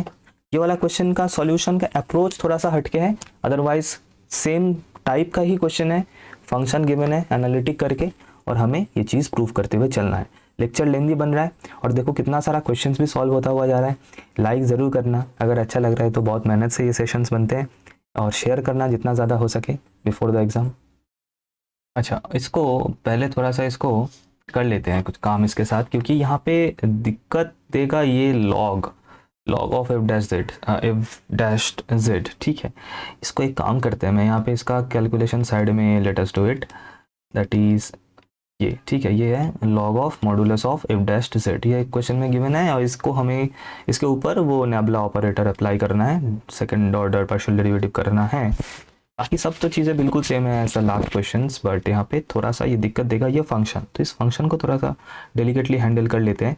एक मैं जानबूझ के यहाँ पे इसके साथ हाफ डबल कर रहा हूँ इसको। ठीक है, क्यों कर रहा हूँ समझ में आ जाएगा, थोड़ा सा पेशेंटली देखते रहो। अच्छा, तो सिर्फ ये ट्रीटमेंट, अच्छा ये 2019 वाला क्वेश्चन है वैसे, ठीक है, इसीलिए इसको थोड़ा सा स्पेशल ट्रीटमेंट मिल रहा है। तो हमें पता है लॉग के सामने जो भी नंबर रहता है वो उसके पावर में चला जाता है, जो मैंटिसा होता है उसके पावर में चला जाता है, तो ऑटोमेटिकली ये पावर में चला जाएगा, पावर में चला गया। अभी इलेक्शन भी चल रहा है, पावर में जाने का ये सब रहेगा इसमें अभी।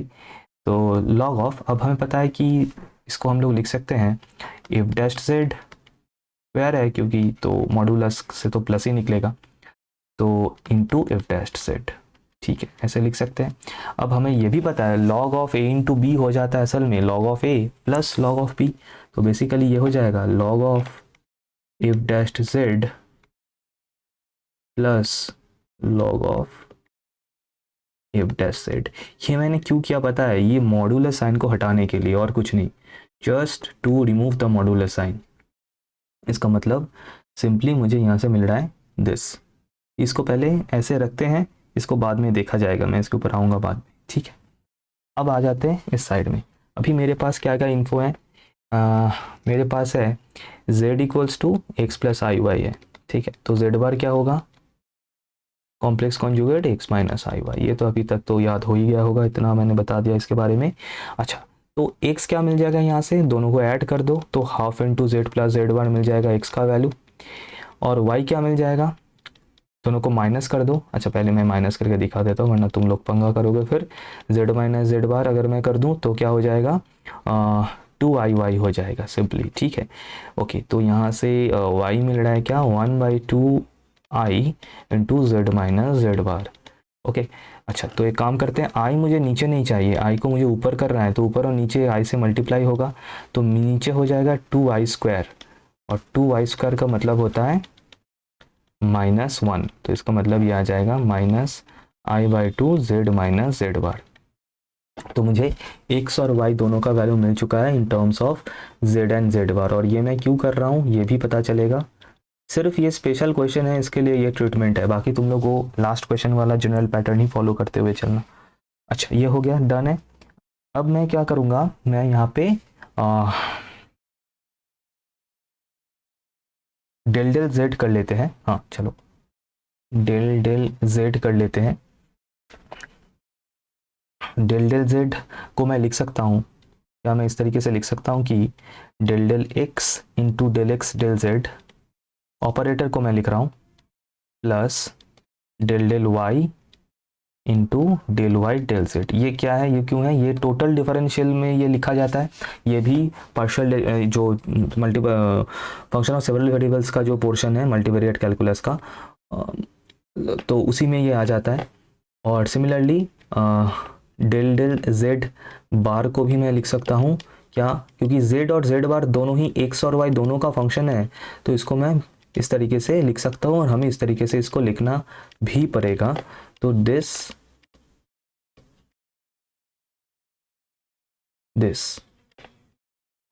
हो गया, डन। अब इसके आगे अब देखो डेल एक्स डेल जेड को मैं क्या लिख सकता हूँ, देखो तुम्हारे पास एक्स है, तुम्हारे पास वाई है in terms of z and z bar, तो यहाँ से डेल एक्स डेल जेड क्या हो जाएगा, डेल एक्स डेल जेड हो जाएगा half del x del z bar क्या हो जाएगा प्लस हाफ, दोनों ही हाफ होगा, बहुत बढ़िया, पार्शियल डेरिवेटिव हो रहा है और कुछ नहीं। अच्छा, डेल वाई डेल जेड क्या हो जाएगा, minus i by two, del y del z bar क्या हो जाएगा plus i by two, done है। तो ये वैल्यूज हम यहाँ पे पुट कर सकते हैं, तो पुट करने से डेल डेल जेड हमें क्या मिल जाएगा, डेल डेल जेड हमें मिल जाएगा half into del del x minus i into del del y, ये हो गया। And del del z bar हमें क्या मिल जाएगा 1/2 del del x plus i into del del y.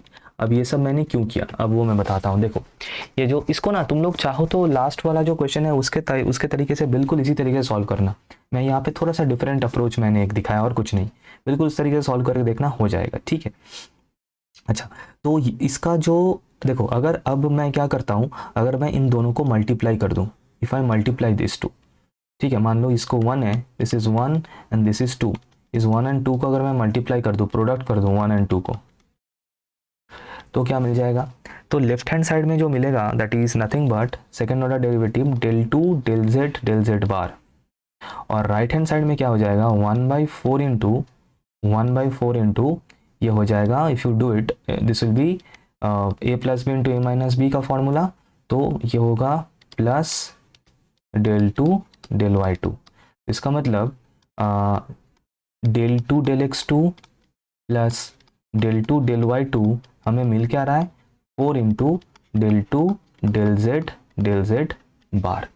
ये करने के लिए इतना सब कुछ किया मैंने, to convert del x del मतलब del to x del x two and del two y del a two in terms of z and z bar, ये मिल चुका है। अब ये अप्लाई होगा किसके ऊपर, इस फंक्शन के ऊपर अप्लाइड होगा, it will be applied on this function now, ठीक है। एक पेज ऐड कर लेता हूँ। अच्छा, तो अब दिस इक्वल्स टू, ठीक है, तो इसके जगह पे मैं क्या लिख सकता हूँ, ये अभी अभी जो मैंने कैलकुलेट किया that is 4 into del two del z bar, ठीक है, on the function half into log of f dashed z second. अच्छा, एक चीज़ करेक्शन करना इसमें, जिन लोगों को पता है उन लोगों ने शायद ठीक कर लिया होगा यहाँ पे मतलब जब इसको हम लोग एफ डैस्ट मान लो है, F dashed modulus of f dash z का स्क्वायर, इसको जब हम लोग स्क्वायर को या फिर मतलब मॉडुलस को हटाना चाहते हैं ना, इसको ये ऐसे ब्रेक होगा कि f dash z into f dash of z bar, दूसरा बार होगा, है ना, यहाँ पे मैंने ये बार नहीं दिया था, तो बार होगा वहाँ पे और कुछ नहीं, तो ये होगा एफ डैश जेड प्लस दूसरा होगा एक काम करते हैं, इसको ऐसे फर्स्ट ब्रैकेट के अंदर रखते हैं, हाँ, एक दूसरा होगा log of f dashed z bar, ठीक है, अब ठीक है। अच्छा, तो ये 2 और ये 4 थोड़ा सा कैंसिल आउट होके यहाँ पे 2 रहेगा। अच्छा, फिर मिल रहा है यहाँ पे del two del z bar applying on the function that is log of f dashed z plus log of f dashed z का बार, दैट्स इट। तो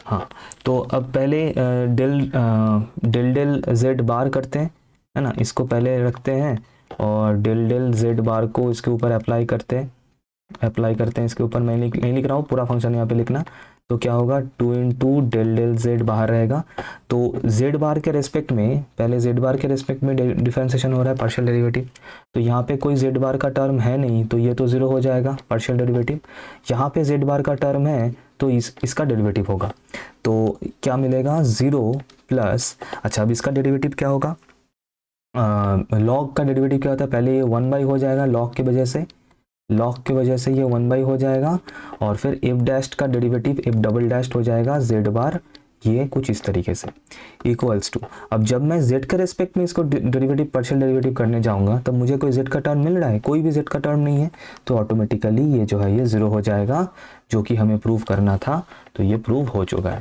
फिर से बता रहा हूँ, ये वाला मैंने एक नया अप्रोच से ये करके दिखाया है, अगर चाहो तो ये सेम पुराना वाला अप्रोच से, ये वाला अप्रोच से भी कर सकते हो। I hope you will get the same answer आ जाएगा, ठीक है। तो that's it for this particular question. Next question में मूव करते हैं। मैंने बताया था वीडियो लेंदी बनेगा, तो ये क्वेश्चन एक्चुअल में ये ऑलरेडी मैं ये जो क्वेश्चन ये दूसरी टाइम मैं सेकंड टाइम इसको सॉल्व करा रहा हूँ, क्योंकि ऑलरेडी मैंने रिकॉर्ड कर लिया था, पूरा लेक्चर हो गया था ख़त्म, फिर मैंने नोटिस किया ये वाला पार्ट रिकॉर्ड ही नहीं है, बीच में बिल्कुल पॉज हो गया था, तो इसीलिए मैं इसे दोबारा करा रहा हूँ। कैमरा तो नहीं ऑन कर रहा हूँ फ़िलहाल, सिर्फ मैं ये क्वेश्चन करा रहा हूँ। अच्छा, अब इस क्वेश्चन क्या है कि इसके आगे तक मतलब इसके बाद का अगर देखोगे ये ऑलरेडी देखो सॉल्व है, मतलब ये ऑलरेडी हो चुका है, ये मैं फिर से रिपीट करवा रहा हूँ। थोड़ा सा ऑकवर्ड लग रहा है, फिर भी मैं कोशिश कर रहा हूँ कनेक्ट करने का, क्योंकि जो भी लेक्चर्स है मैं एक फ्लो में बनाता हूँ, तो ये थोड़ा सा बीच में से टूट गया, इसीलिए लिंक ब्रेक हो गया ना, तो इसीलिए मुझे भी थोड़ा सा दिक्कत हो रहा है। Anyways, this is a very important type of question, and ये क्वेश्चन 2022-23 के पेपर से उठाया हुआ है, एज यू कैन सी। और अब इसमें क्या है कि ये बिल्कुल एक टाइप ऑफ क्वेश्चन है कि जिसमें पहले तो एक फंक्शन, ये वाला पार्ट ऑप्शनल है कि एक मतलब एफ जेड में से आइदर यू या फिर वी क्वेश्चन में गिवन रहेगा, थोड़ा सा समझ लेना यहाँ पे। अच्छा हुआ ये मैं रिपीट कर रहा हूँ, आइदर यू या फिर वी क्वेश्चन में गिवन रहेगा। अगर क्वेश्चन में यू गिवन है तो हमें उसका complex conjugate that is v को फाइंड करना पड़ेगा, सॉरी कॉम्प्लेक्स कॉन्जुगेट गलत बोला, कॉन्जुगेट हार्मोनिक, ठीक है। u है v का कॉन्जुगेट हार्मोनिक एंड v है u का कॉन्जुगेट हार्मोनिक फंक्शन। तो अगर क्वेश्चन में u गिवन है तो हमें v फाइंड करना होता है, या फिर अगर क्वेश्चन में v गिवन है तो हमें u फाइंड करना होता है ये। अब इनको सॉल्व करने का देयर आर टू मेथड्स, दो तरीके से कर सकते हैं। One by using CR equation that is Cauchy Riemann equation, and other by using Milne Thomson method. Milne Thomson method या फिर सिंपली मिलने मेथड के नाम से भी दिस इज़ ऑल्सो फेमस, ठीक है। मिलने-थॉमसन मेथड या फिर सिंपली मिलने मेथड। तो अगर आगे देखोगे, जो कि देखोगे डेफिनेटली आगे, तो मिलने मेथड से ऑलरेडी मैंने क्वेश्चन सॉल्व कर दिया है। क्या होता है कि अगर जनरली क्वेश्चन में मिलने थॉमसन मेथड मेंशन रहता है तो हम यूज़ करते हैं, अगर मेंशन नहीं भी है तो भी यूज़ कर सकते हैं, और हम चाहे तो उसको CR इक्वेशन से भी सॉल्व कर सकते हैं। So that is completely upon us कि हम इन दोनों में से कौन सा मेथड यूज़ करना चाह रहे हैं। तो फिलहाल मैं ये कॉशी-रीमैन इक्वेशन से ही सॉल्व करके दिखाऊंगा, मिलने थॉमसन आगे जाके मिल जाएगा कैसे करना है, ठीक है। अच्छा, तो कॉशी-रीमैन इक्वेशन से कैसे करना है, और ये क्वेश्चन का टाइप क्या है। पहले तो एक पार्ट रहेगा जहाँ हमें आइदर यू और वी क्वेश्चन में गिवन रहेगा, और हमें उसको चेक करना है कि वो हार्मोनिक हो रहा है कि नहीं हो रहा है। ये ऑप्शनल है, ये रह सकता है, ये अभी नहीं भी रह सकता है क्वेश्चन में, अगर रहेगा तो ये हमें सॉल्व करना है।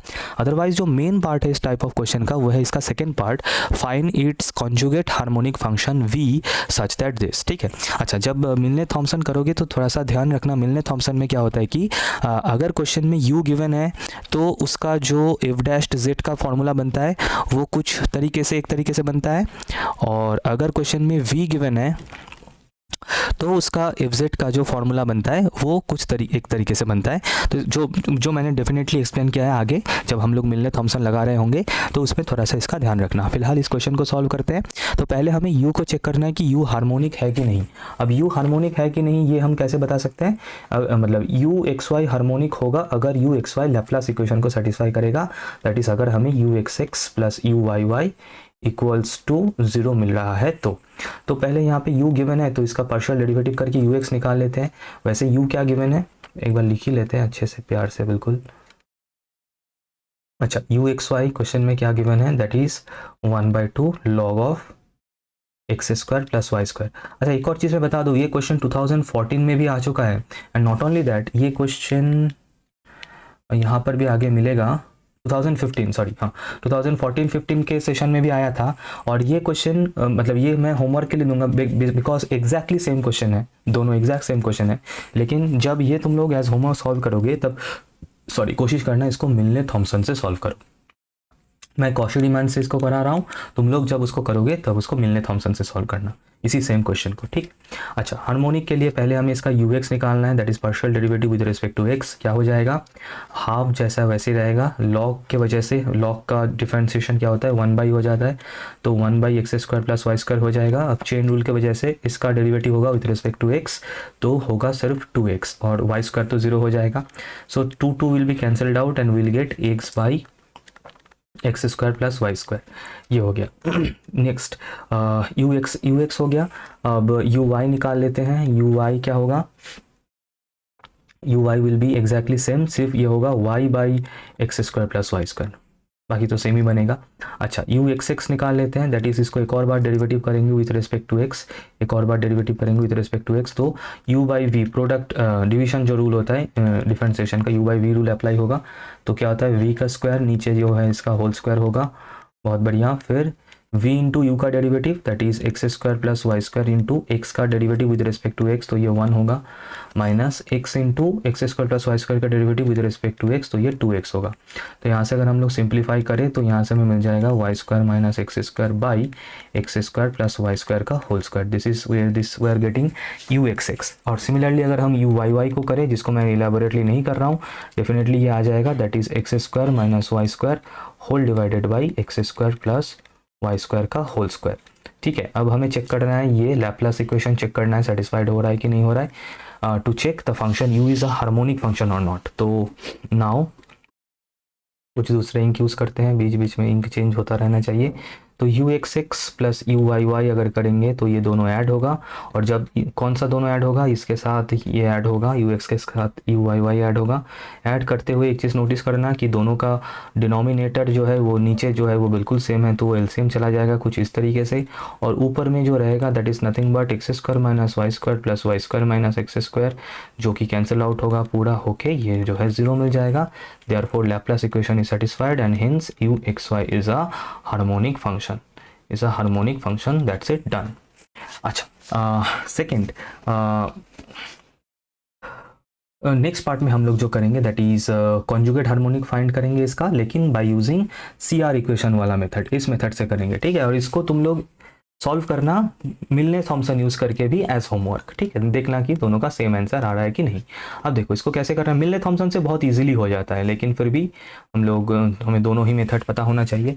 अच्छा, तो करना क्या है इसमें, अच्छा कॉशी रीमान इक्वेशन सेटिस्फाई, अच्छा क्योंकि function f z is analytic question में गिवन है, तो since F z is analytic, तो इसका मतलब एनालिटिक, तो इसका मतलब क्या है, इसका मतलब यही है कि the CR equations that is the Cauchy Riemann equations will be satisfied,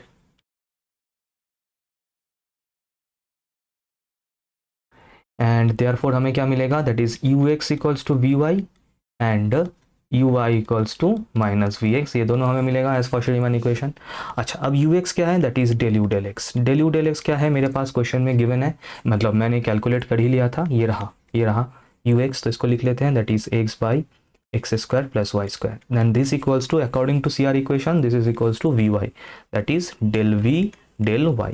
अब मैं ये वाला पार्ट को पिक करूंगा और इसको इंटीग्रेट करके यहाँ से v का वैल्यू निकालूंगा। अब टेक्निक समझना, तो यहाँ से मैं लिख सकता हूँ del v equals to x, इसको डेल y को मैं इस साइड क्रॉस मल्टीप्लाई कर रहा हूँ, तो x/x² plus x² plus y square into इसको मैं dy कर देता हूँ, ताकि अभी मैं इंटीग्रेशन करूँगा सो ये सही रहे, तो इसको भी मैं dv कर देता हूँ ना, इंटीग्रेटिंग बोथ साइड, यहाँ पे चाहो तो एक लाइन लिख लेना बीच में, इंटीग्रेटिंग बोथ साइड, तो कुछ इस तरीके से। अब देखो ये इंटीग्रेशन हो रहा है राइट हैंड साइड में y के रिस्पेक्ट में, तो x ऐसे कांस्टेंट ट्रीट होगा, और ये चीज़ तुम लोग कर चुके हो in the differential equation, exact equation में लिंक दिख रहा होगा आई बटन पे, अगर किसी ने नहीं किया है तो सिलेबस में ही है, वो कर लेना एग्जैक्ट इक्वेशन, उसमें भी हम लोगों ने बिल्कुल सेम काम ऑलरेडी कर रखे। तो और क्योंकि इंटीग्रेशन के साथ यहाँ पे कांस्टेंट इंट्रोड्यूस करना होता है, तो यहाँ पे हम लोग जो कांस्टेंट इंट्रोड्यूस करेंगे वो x का फंक्शन होगा, और वो क्यों होगा समझना, x का फंक्शन होगा तभी तो उसको y के रिस्पेक्ट में इंटीग्रेट करने से हमें एक कांस्टेंट मिलेगा, है ना, तो तभी तो ये कांस्टेंट बनेगा, and that is why this function will be a function of x, ध्यान रखना इस चीज़ का, ठीक है। ओके, नेक्स्ट चलते हैं। और अगर इसको अगर उल्टा तरीके से हमें करना पड़ता, मतलब फॉर एग्जांपल अगर यहाँ पे क्वेश्चन में u के जगह पे अगर v गिवन होता और हम u निकाल रहे होते, तब यहाँ पे मतलब कहने का मतलब अगर यहाँ पे dx dy की जगह पे अगर dx होता तो ये फंक्शन जो होता हम इसे y का फंक्शन हमें लेना पड़ता है। इस चीज़ का ध्यान रखना, जिस भी वेरिएबल के रिस्पेक्ट में इंटीग्रेशन होगा दूसरे वेरिएबल का फंक्शन जो है यहाँ पे होगा, इस चीज़ का ध्यान रखना, ठीक है। ओके चलो चलते हैं। ये कुछ कुछ चीज़ें ये तो बेटा तुम लोग को समझना ही है, सब कुछ अगर मैं एक्सप्लेन करना स्टार्ट कर दूँ तो नहीं पॉसिबल होगा, इतना तो पता होना चाहिए, है ना। अच्छा अब इसको इंटीग्रेट करते हैं। पता है इसका इंटीग्रेशन कैसा होगा? देखो पहले तो y के रिस्पेक्ट में इंटीग्रेशन हो रहा है तो x एज ए कांस्टेंट है, तो x को पहले तो बाहर कर दो, ऊपर वाला जो x है। अब नीचे है ये, नीचे है ये। अब इसका पता है इंटीग्रेशन का फॉर्मूला क्या होगा इसके ऊपर अप्लाई? ये फॉर्म क्या हो रहा है, x तो ऐसे कांस्टेंट है, x अगर ऐसे कांस्टेंट है तो एक्चुअल में ये ऐसे ये हो रहा है कि dt से लिखता हूँ ताकि कंफ्यूज ना हो। That is a square plus t square का फॉर्मूला बन रहा है, integration of D t by a square by T square का फॉर्मूला बन रहा है ना। तो इसका इंटीग्रेशन क्या बनता है, रुको एक second, d t by a square plus t square क्या बनता है, 1/a tan inverse of t by a. तो यहाँ पर भी सेम बनेगा, तो यहाँ पे ये क्या बन जाएगा, x into 1/x that is 1/a tan inverse of y/x plus 5x, that's it, done हो गया। तो x से कैंसिल आउट होगा, तो यहाँ से मुझे और इंटीग्रेशन डी वी तो सिर्फ v हो जाता है, तो यहाँ से हमें वी एक्स वाई क्या मिल रहा है, यहाँ से हमें वी एक्स वाई मिल रहा है that is tan inverse of y/x plus 5x। तो यहाँ तक डन है। अब इसके आगे हम इसका v, देखो मेरे अभी अभी तक मैंने सिर्फ एक सी आर इक्वेशन यूज़ किया है, कौन सा, ये वाला। अभी मेरे पास दूसरा एक और सी आर इक्वेशन मौजूद है जिसको मुझे यूज़ करना है, that is y u y equals to minus v x. V x मतलब वी को एक्स के रेस्पेक्ट में पार्शियल डेरिवेटिव, तो इसको पार्शियल डेरिवेटिव करते हैं। अब tan inverse y by x का पार्शियल डेरिवेटिव मतलब डेरिवेटिव क्या होगा, समझना इसको बहुत प्यार से। अच्छा यहाँ पे नहीं होगा, मैं यहाँ पे लिख रहा हूँ, ठीक है।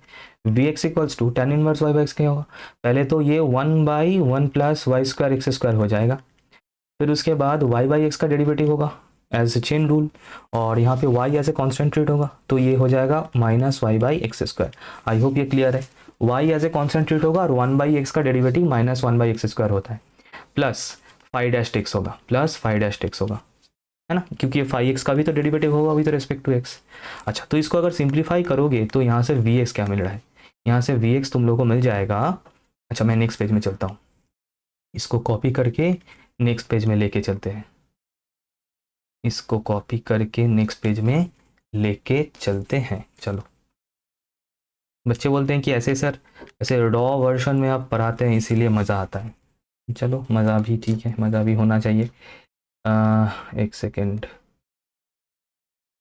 हाँ ठीक है, इसको थोड़ा सा ऊपर लेके चलते हैं और थोड़ा सा साइड में लेके चलते हैं। और तब जब फर्स्ट टाइम ये बनाया था वन टेक में, तब यही सब बीच बीच में एक आधी बार पॉज करना पड़ा था, इसीलिए दोबारा भी बनाना पड़ रहा है। चलो कोई बात नहीं, तो ये वी एक्स हमें मिल चुका है। नेक्स्ट इसको थोड़ा सा सिंप्लीफाई करते हैं, तो यहाँ पे हो जाएगा x square by x square plus y square, और यहाँ से हो रहा है minus y by x square plus 5-x। अच्छा ये एक्स स्क्वायर कैंसिल आउट होगा, तो यहाँ से हो रहा है minus y by x square plus y square plus 5-x। अच्छा according to C R equation हमें क्या पता है, v x equals to minus u y, यही तो होता है, v x equals to minus u y होता है ना, ये रहा v x equals to minus u y. अब यू वाई शायद हम लोग का कैलकुलेट किया हुआ था, ये रहा यू वाई, अभी मैंने मार्क किया, ये देखो ये हम लोग का पहले से कैलकुलेट किया हुआ था, that is minus y by x square plus y square. चलो इसको पुट कर देते हैं यहाँ पे, क्योंकि ये तो वी एक्स ही है, तो क्या हो जाएगा minus y by x square plus y square equals to minus y by x square plus y square plus 5-x। तो ये दोनों कैंसिल आउट हो रहा है, इसका मतलब 5-x क्या बन रहा है 0, तो इससे 5x क्या बन जाएगा c कांस्टेंट। ये दिखाने के लिए इतना सब कुछ किया। अच्छा ये चीज़ समझ में आया ना, क्योंकि देखो 5x कांस्टेंट होगा तभी तो उसका डेरिवेटिव 0 बनेगा, क्योंकि हमें पता है कांस्टेंट का डेरिवेटिव 0 होता है। अच्छा तो 5x हो गया। अब हम लोग का जो v हमें मिला था ये रहा v, चलो कोई दूसरे इंक से मार्क करता हूँ पिंक कलर से, ठीक है। ये जो v हमें मिला था कैसा लग रहा है, पिंक दिखाई नहीं दे रहा है ऐसा। ये जो v हमें मिला था, इस v में ये जो फाई एक्स था ये अभी हमें मिल चुका है। अब इसी को हम लोग फाइनली लिखेंगे to get the complete v। तो therefore v x y is equals to क्या था, tan inverse of y by x plus phi x था, है ना। फाई एक्स का वैल्यू हमें मिल चुका है c दिस। इसका मतलब हम लोग का एफ जेड क्या बन रहा है, that is u plus i v. U क्या था, u तो क्वेश्चन में गिवन था, that is half log x square plus y square, ये रहा क्वेश्चन में u तो गिवन था, plus i into tan inverse of y by x plus i into c. वैसे i into c itself एक constant है, तो इसको c1 से रिप्लेस कर सकते हो अगर चाहो तो। This is your final answer, this is your final answer and this is how we have to solve it by using Cauchy Riemann equation. और अब अगर इसको चाहो, इसको मिलने थॉमसन से सॉल्व कर सकते हो। दिस एज होमवर्क मैंने इसको छोड़ा है यहाँ पे। और मिलने थॉमसन से कैसे एक क्वेश्चन को सॉल्व किया जाता है, ये सभी क्वेश्चंस मैंने मिलने थॉमसन यूज़ करके ही ये क्वेश्चन को मैंने सॉल्व किया, इसको फिर इसको। सो मिलने थॉमसन तो आगे डेफिनेटली पता हो जाएगा, तो उसको सीख लेना एंड इस सेम ही क्वेश्चन को फिर से सॉल्व करना बाय यूजिंग मिलने थॉमसन एंड वेरीफाई करना कि मेरा जो ये आंसर बना है तुम लोगों का भी सेम आंसर बन रहा है कि नहीं। ठीक है, चलो चलते हैं नेक्स्ट क्वेश्चन में। एक क्वेश्चन मैं तुम लोगों को दिखाता हूँ, वेट सी दिस क्वेश्चन, जिसमें मेंशन किया गया है कि use Milne Thomson method. As you can see, देखना इसको, 2017 का क्वेश्चन है। Use Milne Thomson method to find the analytic function this, v given है और हमें यू फाइंड करना है। ये मैं क्वेश्चन सॉल्व कराऊंगा, ये मैं करा दूंगा। तो पॉइंट मैंने इसीलिए मैंने ये बताया था कि अगर क्वेश्चन में मिलने थॉमसन मेंशनड है तो डेफिनेटली यूज़ करना ही है, और अगर नहीं मेंशनड है तो भी कर सकते हैं। अदरवाइज सी आर इक्वेशन तो is always there to solve any question of this kind. ठीक है, तो इस क्वेश्चन को तो मैं कराऊंगा जब आएगा ये मिलने थॉमसन, ये बिल्कुल एंड में मैं बताता हूँ मिलने थॉमसन कैसे लगाना है। बाकी ये सभी क्वेश्चन तुम लोग चाहो तो इस तरीके से सी आर इक्वेशन से कर सकते हो या फिर मिलने थॉमसन लगा के कर सकते हो। मैं एक और क्वेश्चन मैं सॉल्व करके दिखा देता हूँ यूजिंग सी आर इक्वेशन। ठीक है, ये क्वेश्चन मैं होमवर्क के लिए छोड़ूंगा, this you try as homework. बिल्कुल सेम पैटर्न का क्वेश्चन है ना। Find the complex harmonic conjugate v of the function this, बिल्कुल सेम टाइप का क्वेश्चन है। ये क्वेश्चन 2022-23 का क्वेश्चन है, ये मैं करा दूंगा। और बिल्कुल इससे मिलता जुलता एक क्वेश्चन 2017 में आया था। देखो यहाँ पे डिफरेंस क्या है, यहाँ पे था e to the power x sin y, e to the power x sin y, और यहाँ पे क्वेश्चन था e to the power y cos x। बिल्कुल सेम क्वेश्चन है, तो एक अगर करा दूंगा तो दूसरा तुम लोग एज होमवर्क कर लोगे, और ये तो मैं कराऊंगा। तो दिस इज फिलहाल का लिखा जो का। अब इसको थोड़ा सा करते हैं। करना क्या है, पहले तो हमें वही इसको प्रूव करके दिखाना है कि ये एक जो है हार्मोनिक फंक्शन होगा, वो तो डेफिनेटली कर लोगे। यू एक्स निकाल लो, क्या आ जाएगा 3x square minus 3y square. अच्छा यू वाई निकाल लो, यू वाई क्या आ जाएगा माइनस 6xy, है ना। सही सही तो है, partial derivative with respect to y 6xy, हाँ ठीक है। और ये भी ठीक है 3x स्क्वायर, बिल्कुल सही है। अच्छा यू एक्स निकाल लो, एक और derivative that is 6x only, okay yes. And u y y निकाल लो, that is minus 6x only. तो अब हार्मोनिक होगा कि नहीं होगा, that is u x plus u y y करने से क्या आ रहा है, that is plus 6x minus 6x, तो डेफिनेटली ये 0 आ रहा है। तो Laplace equation is satisfied, hence it is a harmonic function, ये तो डन है। फिर उसके बाद वही सेम टेक्निक v फाइंड करना है। यू तो कॉशी-रीमान इक्वेशन सेटिस्फाइड होगा, तो u x equals to v y and u y equals to minus v x, ये तो अंडरस्टूड है। मुश्किल वाला क्वेश्चन मैंने करा दिया, एक्चुअली ये मुश्किल वाला क्वेश्चन था, ये मैंने ऑलरेडी करा दिया। ठीक है, अब ये क्वेश्चन पता है, ये एक और बार आया हुआ है। देखो मैं दिखाता हूँ, ये क्वेश्चन एक और बार आया हुआ है 2015 में, ऑलरेडी ये हो चुका है। अब अगर एक काम करना, अगर इसको मिलने थॉमसन से सॉल्व करना, कॉशी-रीमान से तो हम लोगों ने सॉल्व कर ही लिया, अब उसको मिलने थॉमसन से सॉल्व करना।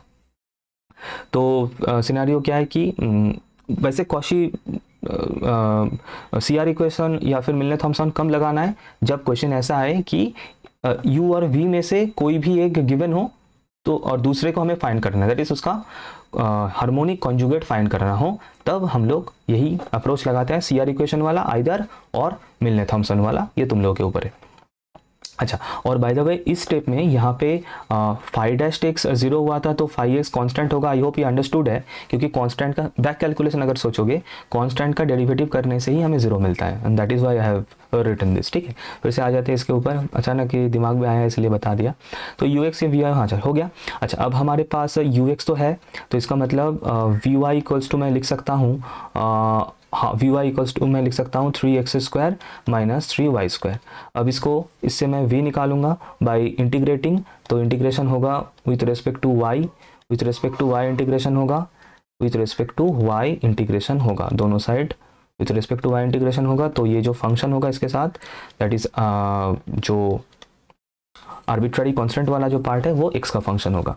तो इसको इंटीग्रेट करने से जो मिलेगा, ये एक्चुअली गलत लिखा यहाँ पे, एक सेकेंड, ये dv होगा। ठीक है, कोई बात नहीं, गलती इंसान से ही हो जाता है कभी कभी, और मैं भी इंसान हूँ। तो ये v इक्वल्स टू क्या हो जाएगा, तो देखो ये क्या होगा, जब ये इंटीग्रेशन हो रहा है विथ रेस्पेक्ट टू y, तो ये x जो है एज ए कॉन्स्टेंट ट्रीट होगा। ये तो मैं बहुत बार बता चुका हूँ, फिर से मैं लिख दिया डिटेल में। तो ये 3x² पूरा टर्म जो इंटीग्रेशन के बाहर चला जाएगा, तो इंटीग्रेशन dy तो सिर्फ y मिलेगा हमें वहाँ से माइनस, और इसका इंटीग्रेशन हो जाएगा y³/3, तो सिंपली 3 और 3 नीचे और ऊपर कैंसिल आउट होगा, तो यहाँ से सिंपली जो है ये मिल जाएगा दिस, डन। तो v हमें मिल चुका है, v ऑफ xy हमें मिल चुका है दिस। अब इसको मैं एक बार डेरिवेटिव कर लूँगा, करके मैं इसका vx निकाल लूँगा, मतलब partial derivative with respect to x। तो ये क्या हो जाएगा 6xy, y का टर्म तो 0 हो जाएगा, प्लस 5(1) डैश्ड x यहाँ से मिल रहा है। अब ये किसके साथ इक्वल होगा, ये माइनस यू वाई के साथ इक्वल होगा according to Cauchy Riemann equation, according to Cauchy Riemann equation. अब यू वाई का वैल्यू मेरे पास ऑलरेडी कैलकुलेटेड था, दैट इज़ -6xy। चलो इसको पुट कर देते हैं, इसके बाद यहाँ पे मैं कंटिन्यू करता हूँ, which implies that 6xy plus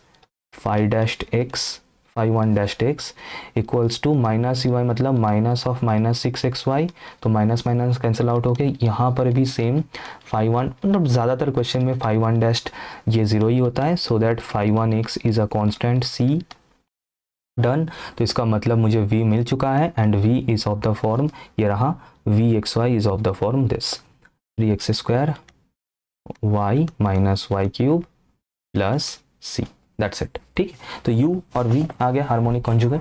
बिल्कुल सेम तरीके से इसको मैं होमवर्क के लिए छोड़ रहा हूँ, ऑलमोस्ट सेम ही क्वेश्चन है, v निकालना है, u गिवन है, कर लोगे आराम से।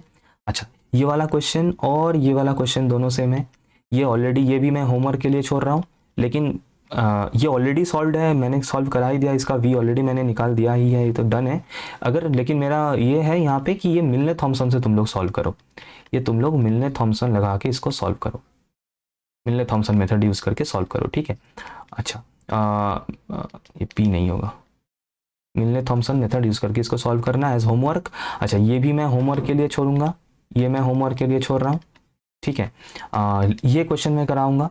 अब मैं सोच रहा हूँ इसको मैं कौन से मेथड से कराऊँ, CR इक्वेशन या मिलने थॉमसन, चलो देखते हैं, एंड लास्ट वाला क्वेश्चन करेंगे। वैसे ये वाला क्वेश्चन 2014 में भी आ चुका है, 2014। ठीक है, 2014 में भी ये वाला क्वेश्चन आ चुका है। ठीक है, इसको सॉल्व करने के लिए I suppose I will use the मिलने थॉमसन मेथड। ठीक है, तो चलो इसको सॉल्व करते हैं। क्वेश्चन क्या है, v गिवन है, यहाँ पे लिखते हैं, कर्सर का आ गया, हाँ, here v is equals to e⁻x sin y, ये तो क्वेश्चन में ही गिवन है। दो तीन चीज़ें कॉमन है जो हमें निकालना ही है, that is del v del x, इसको कर लेंगे partial derivative with respect to x, तो ये हमें e⁻x sin y ही मिलेगा। इसको हम लोग 5(1)x मान लेंगे, let us assume this as 5x, नहीं, दो वेरिएबल का ही कांस्टेंट है, तो फंक्शन है, सो 5(1)xy लेते हैं से। किसी किसी बुक में जाई मिल जाएगा, तो that is completely up to you. And दूसरा जो है, अच्छा इसको ना phi2 लेते हैं। एक चीज़ ध्यान रखना, क्योंकि मिलने थॉमसन का एंड में जाके एक जनरल फॉर्म बनेगा, वो मैं बताऊंगा एंड में जाके बिल्कुल, जिससे डायरेक्टली आंसर आता है। एक चीज़ मैं बता दूं, अगर क्वेश्चन में v गिवन है, इमेजिनरी पार्ट गिवन है, ये बहुत इंपॉर्टेंट है मिलने थॉमसन के लिए। अगर क्वेश्चन में इमेजिनरी पार्ट गिवन है तो डेल v डेल x को हम लोग फाई 2 लेंगे and del v del y को हम लोग फाई 1 लेंगे। जो भी आएगा इसको अभी करेंगे, जो भी आएगा इसको हम लोग फाई 1 लेंगे। वेयर एज अगर क्वेश्चन में रियल पार्ट गिवन होता, दैट इज अगर u गिवन होता क्वेश्चन में, तो हमें वहाँ पे डेल u डेल x को हम लोग फाई 1 लेते and del u del y को हम लोग फाई 2 लेते। इसका बहुत प्यार से इसको ध्यान रखना, उल्टा होता है। अगर रियल पार्ट गिवन होता क्वेश्चन में और हमें v फाइंड करना है, in that case del u del x will be phi 1, del u del y will be phi 2। Whereas अगर क्वेश्चन में इमेजिनरी पार्ट गिवन है जैसा कि इस क्वेश्चन में है, तो फाई 2 को हमें, डेल v डेल x को हमें फाई 2 लेना है, डेल v डेल y को हमें फाई 1 लेना है। वैसे डेल v डेल y क्या होगा, e to the power x cos y। हो गया डन। अब इसको आगे बढ़ते हैं, यहाँ पे इसको से लिखेंगे, लेट अस अज्यूम दैट, तो से तो ठीक है ओके। तो अब इसके आगे क्या करना है, अब डायरेक्टली यहाँ पे मिलने का जो मिलने थॉमसन या फिर मिलने जो भी बोलो, शॉर्ट में मिलने बाय मिलनेस मेथड। तो जो फंक्शन बनेगा, देखो टारगेट ये है कि हमें अपना analytic function f z find करना है।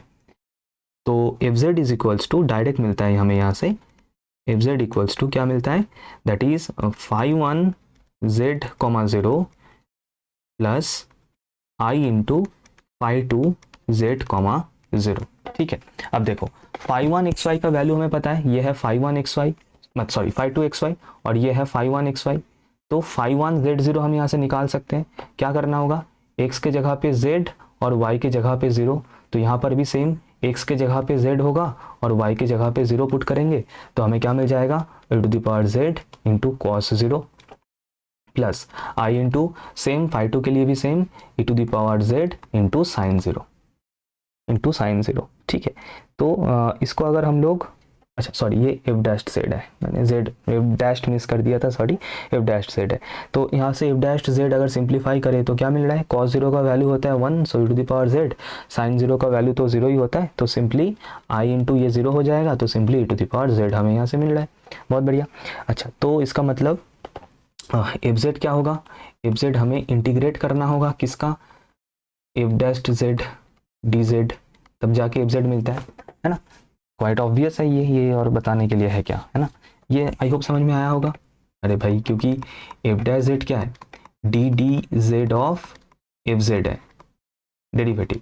तो अगर मैं इस डी जेड को इस साइड क्रॉस मल्टीप्लाई कर दूं तो मुझे क्या मिल रहा है, d of f z equals to f dash z into d z. अब दोनों साइड इंटीग्रेशन होगा तो एफ जेड इक्वल्स टू यही तो मिलेगा हमें, right, equals to e to the power z dz। तो e to the power z का इंटीग्रेशन क्या होता है, प्लस c, इंटीग्रेशन के साथ आ जाएगा, तो e to the power z plus c। तो एफ जेड हमें मिल रहा है e to the power z plus c। अब e to the power z के जगह पे हम लोग x प्लस आई वाई लिख सकते हैं plus c, where c is the arbitrary constant, लिखना मत भूलना, c is the arbitrary constant, ये लिखना मत भूलना। डन, सॉल्व हो गया मिलने थॉमसन मेथड से। तो ये है टेक्निक, और बिल्कुल इसी टेक्निक को फॉलो करते हुए तुम लोगों को ये वाला सॉल्व करना है। और यहाँ पे देखो उल्टा है, शायद यहाँ पे the real part is given. ठीक है, तो यहाँ पे ध्यान रखना, यहाँ पे यू एक्स वाई क्वेश्चन में गिवन है, यू एक्स वाई क्वेश्चन में गिवन है, और तुम लोगों को वी एक्स वाई फाइंड करना है। तो डेल यू डेल एक्स जो होगा दैट विल बी योर, मैं जाई से लिख रहा हूँ, कोई दिक्कत नहीं, फाई से भी लिख सकते हो, this will B your xi 1x, and del u del y जो होगा दैट विल बी योर जाई 2xy। ठीक है, और by Milne Thomson's method f dash z will be equals to क्या होगा, वही same technique, f dash z is equals to phi 1 sorry xi 1 z 0 minus i into phi 2 z 0, that's it. और इससे solve करके you will get your answer, हो जाएगा आराम से। बाकी तो प्रोसेस बिल्कुल सेम है। ठीक है, ध्यान रखना इस चीज़ का ध्यान रखना। अच्छा, और एक चीज़ और भी नोटिस करना है, यहाँ पे बीच का ये जो साइन है ये यहाँ पे प्लस होगा, है ना, जब हम लोग u निकाल रहे होंगे, मतलब क्वेश्चन में v गिवन है, और जब क्वेश्चन में v गिवन है, ठीक है, तब यहाँ पे बीच में साइन ध्यान रखना प्लस है, ठीक है। और वेर एज जब क्वेश्चन में u गिवन है तब बीच में साइन लेकिन माइनस है, ये ध्यान रखना, ये भी चीज़ नोटिस करते हुए चलना, ठीक है। तब बीच में साइन यहाँ पे, ये साइन यहाँ पे नेगेटिव होगा, माइनस होगा, ये भी यहाँ पे नोटिस करना इंपॉर्टेंट है। बाकी तो आराम से बिल्कुल कर लोगे, राइट। अच्छा, ये वाला मैं कराता हूँ, इसमें भी वैसे v ही है, चलो कोई बात नहीं, इम्पॉर्टेंट है। अच्छा, एक मैं क्वेश्चन में और होमवर्क के लिए देता हूँ, थोड़ा सा हिंट दे के भी मैं एक चीज़ मैं इसी के साथ यहाँ पे बता देता हूँ। ये क्वेश्चन भी मैं होमवर्क के लिए दे रहा हूँ, तुम लोग ज़रा इसको सॉल्व करो।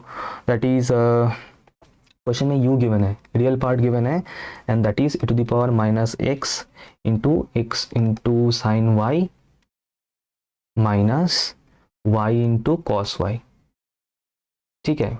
वही क्वेश्चन है, you have to find f equals to u plus iv, you have to find, ठीक है। तो सेम टेक्निक ये वाला ही फॉलो करना, ध्यान रखना, बिल्कुल ये सेम होगा, सिर्फ accordingly you have to find del u del x and del u del y। एक को xi1 लेना, एक को xi2 लेना, that is up to you, xi5 जो भी ले रहे हो, ध्यान रखना बीच में ये साइन नेगेटिव होगा, है ना। अगर रियल पार्ट क्वेश्चन में गिवन है तो बीच में साइन नेगेटिव होगा, बाकी सॉल्व करके जो आंसर आएगा यू विल गेट इट। अच्छा, ये वाला क्वेश्चन मैं करा देता हूँ। अच्छा, इसको करने के लिए क्या चाहिए, इसमें भी कौन सा इमेजिनरी पार्ट गिवन है, राइट। v गिवन है, v किस तरीके से गिवन है, x⁴ 6x² y² plus y⁴, बहुत बढ़िया। तो del v del x del v del y कर लेते हैं, अगर प्यार से del v del x निकालोगे तो you will gate 4x³ minus 12xy², इसको क्या बताया था, xi2 लेंगे, xi5 whatever you can take, there is no problem. And और ध्यान रखना, ये नोटेशन का ध्यान रखना, दो चीज़ ध्यान रखना है, कौन सा xi1 xi2 होगा एंड बीच का साइन, और कुछ नहीं। और del v del y equals to ये यहाँ से आ जाएगा -12x² y प्लस 4y³, और इसको हम लोग xi1 लेंगे।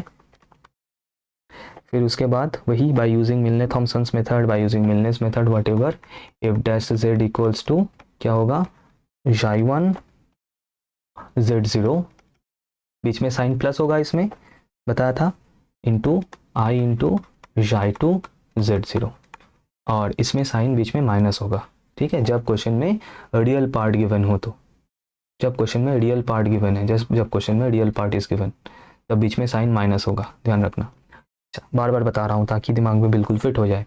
अच्छा, अब तो φ1 z0 क्या हो जाएगा, अगर φ1 xy ये है तो φ1 z0 हो जाएगा -12 into z² into 0 plus 4 into 0 का क्यूब प्लस i इंटू ये क्या होगा 4 into z³ -12 into z into 0²। Simplify करने से सिंपली आ जाएगा 4i z³ आ रहा है यहाँ से। अब इंटीग्रेटिंग है ना, अब integrating both side with respect to z, what we get, f z equals to क्या हो जाएगा, 4i रहेगा बाहर, z³ dz इंटीग्रेशन होगा, और एक कांस्टेंट आएगा c, आर्बिट्ररी कांस्टेंट। सो 4i z⁴/4, तो ये 4 कैंसिल आउट होगा, and you will get i into z⁴ plus c। इसका मतलब एफ जेड बन रहा है i into z⁴ plus c, where c is the arbitrary constant, that's it. ठीक है, मैंने बिल्कुल वो जज की तरह पेन का निब तोड़ दिया है, क्योंकि और क्वेश्चन नहीं कराऊंगा। इस पार्ट से जितने भी क्वेश्चंस हो सकता था, सभी टाइप का सभी क्वेश्चंस मैंने करा दिया। I hope this is more than enough for the exam, for last time revisions. अच्छे से सॉल्व करो, प्रैक्टिस करो, होमवर्क को सॉल्व करके मेरे कमेंट सेक्शन में वहाँ पे ज़रूर अपने आंसर बताना, मैं ज़रूर वेरीफाई कर दूंगा, मैं ज़रूर चेक कर लूँगा। ठीक है, तो इस वीडियो के लिए इतना ही एवरीवन। अच्छा लगे तो एक लाइक ज़रूर करना, शेयर करना अमंग योर फ्रेंड्स जितना ज़्यादा हो सके फ्रॉम डिफरेंट कॉलेजेस, और एक सब्सक्राइब कर लेना अगर अभी तक नहीं किया है तो। सो थैंक यू एवरीवन, मिलते हैं नेक्स्ट वीडियो में।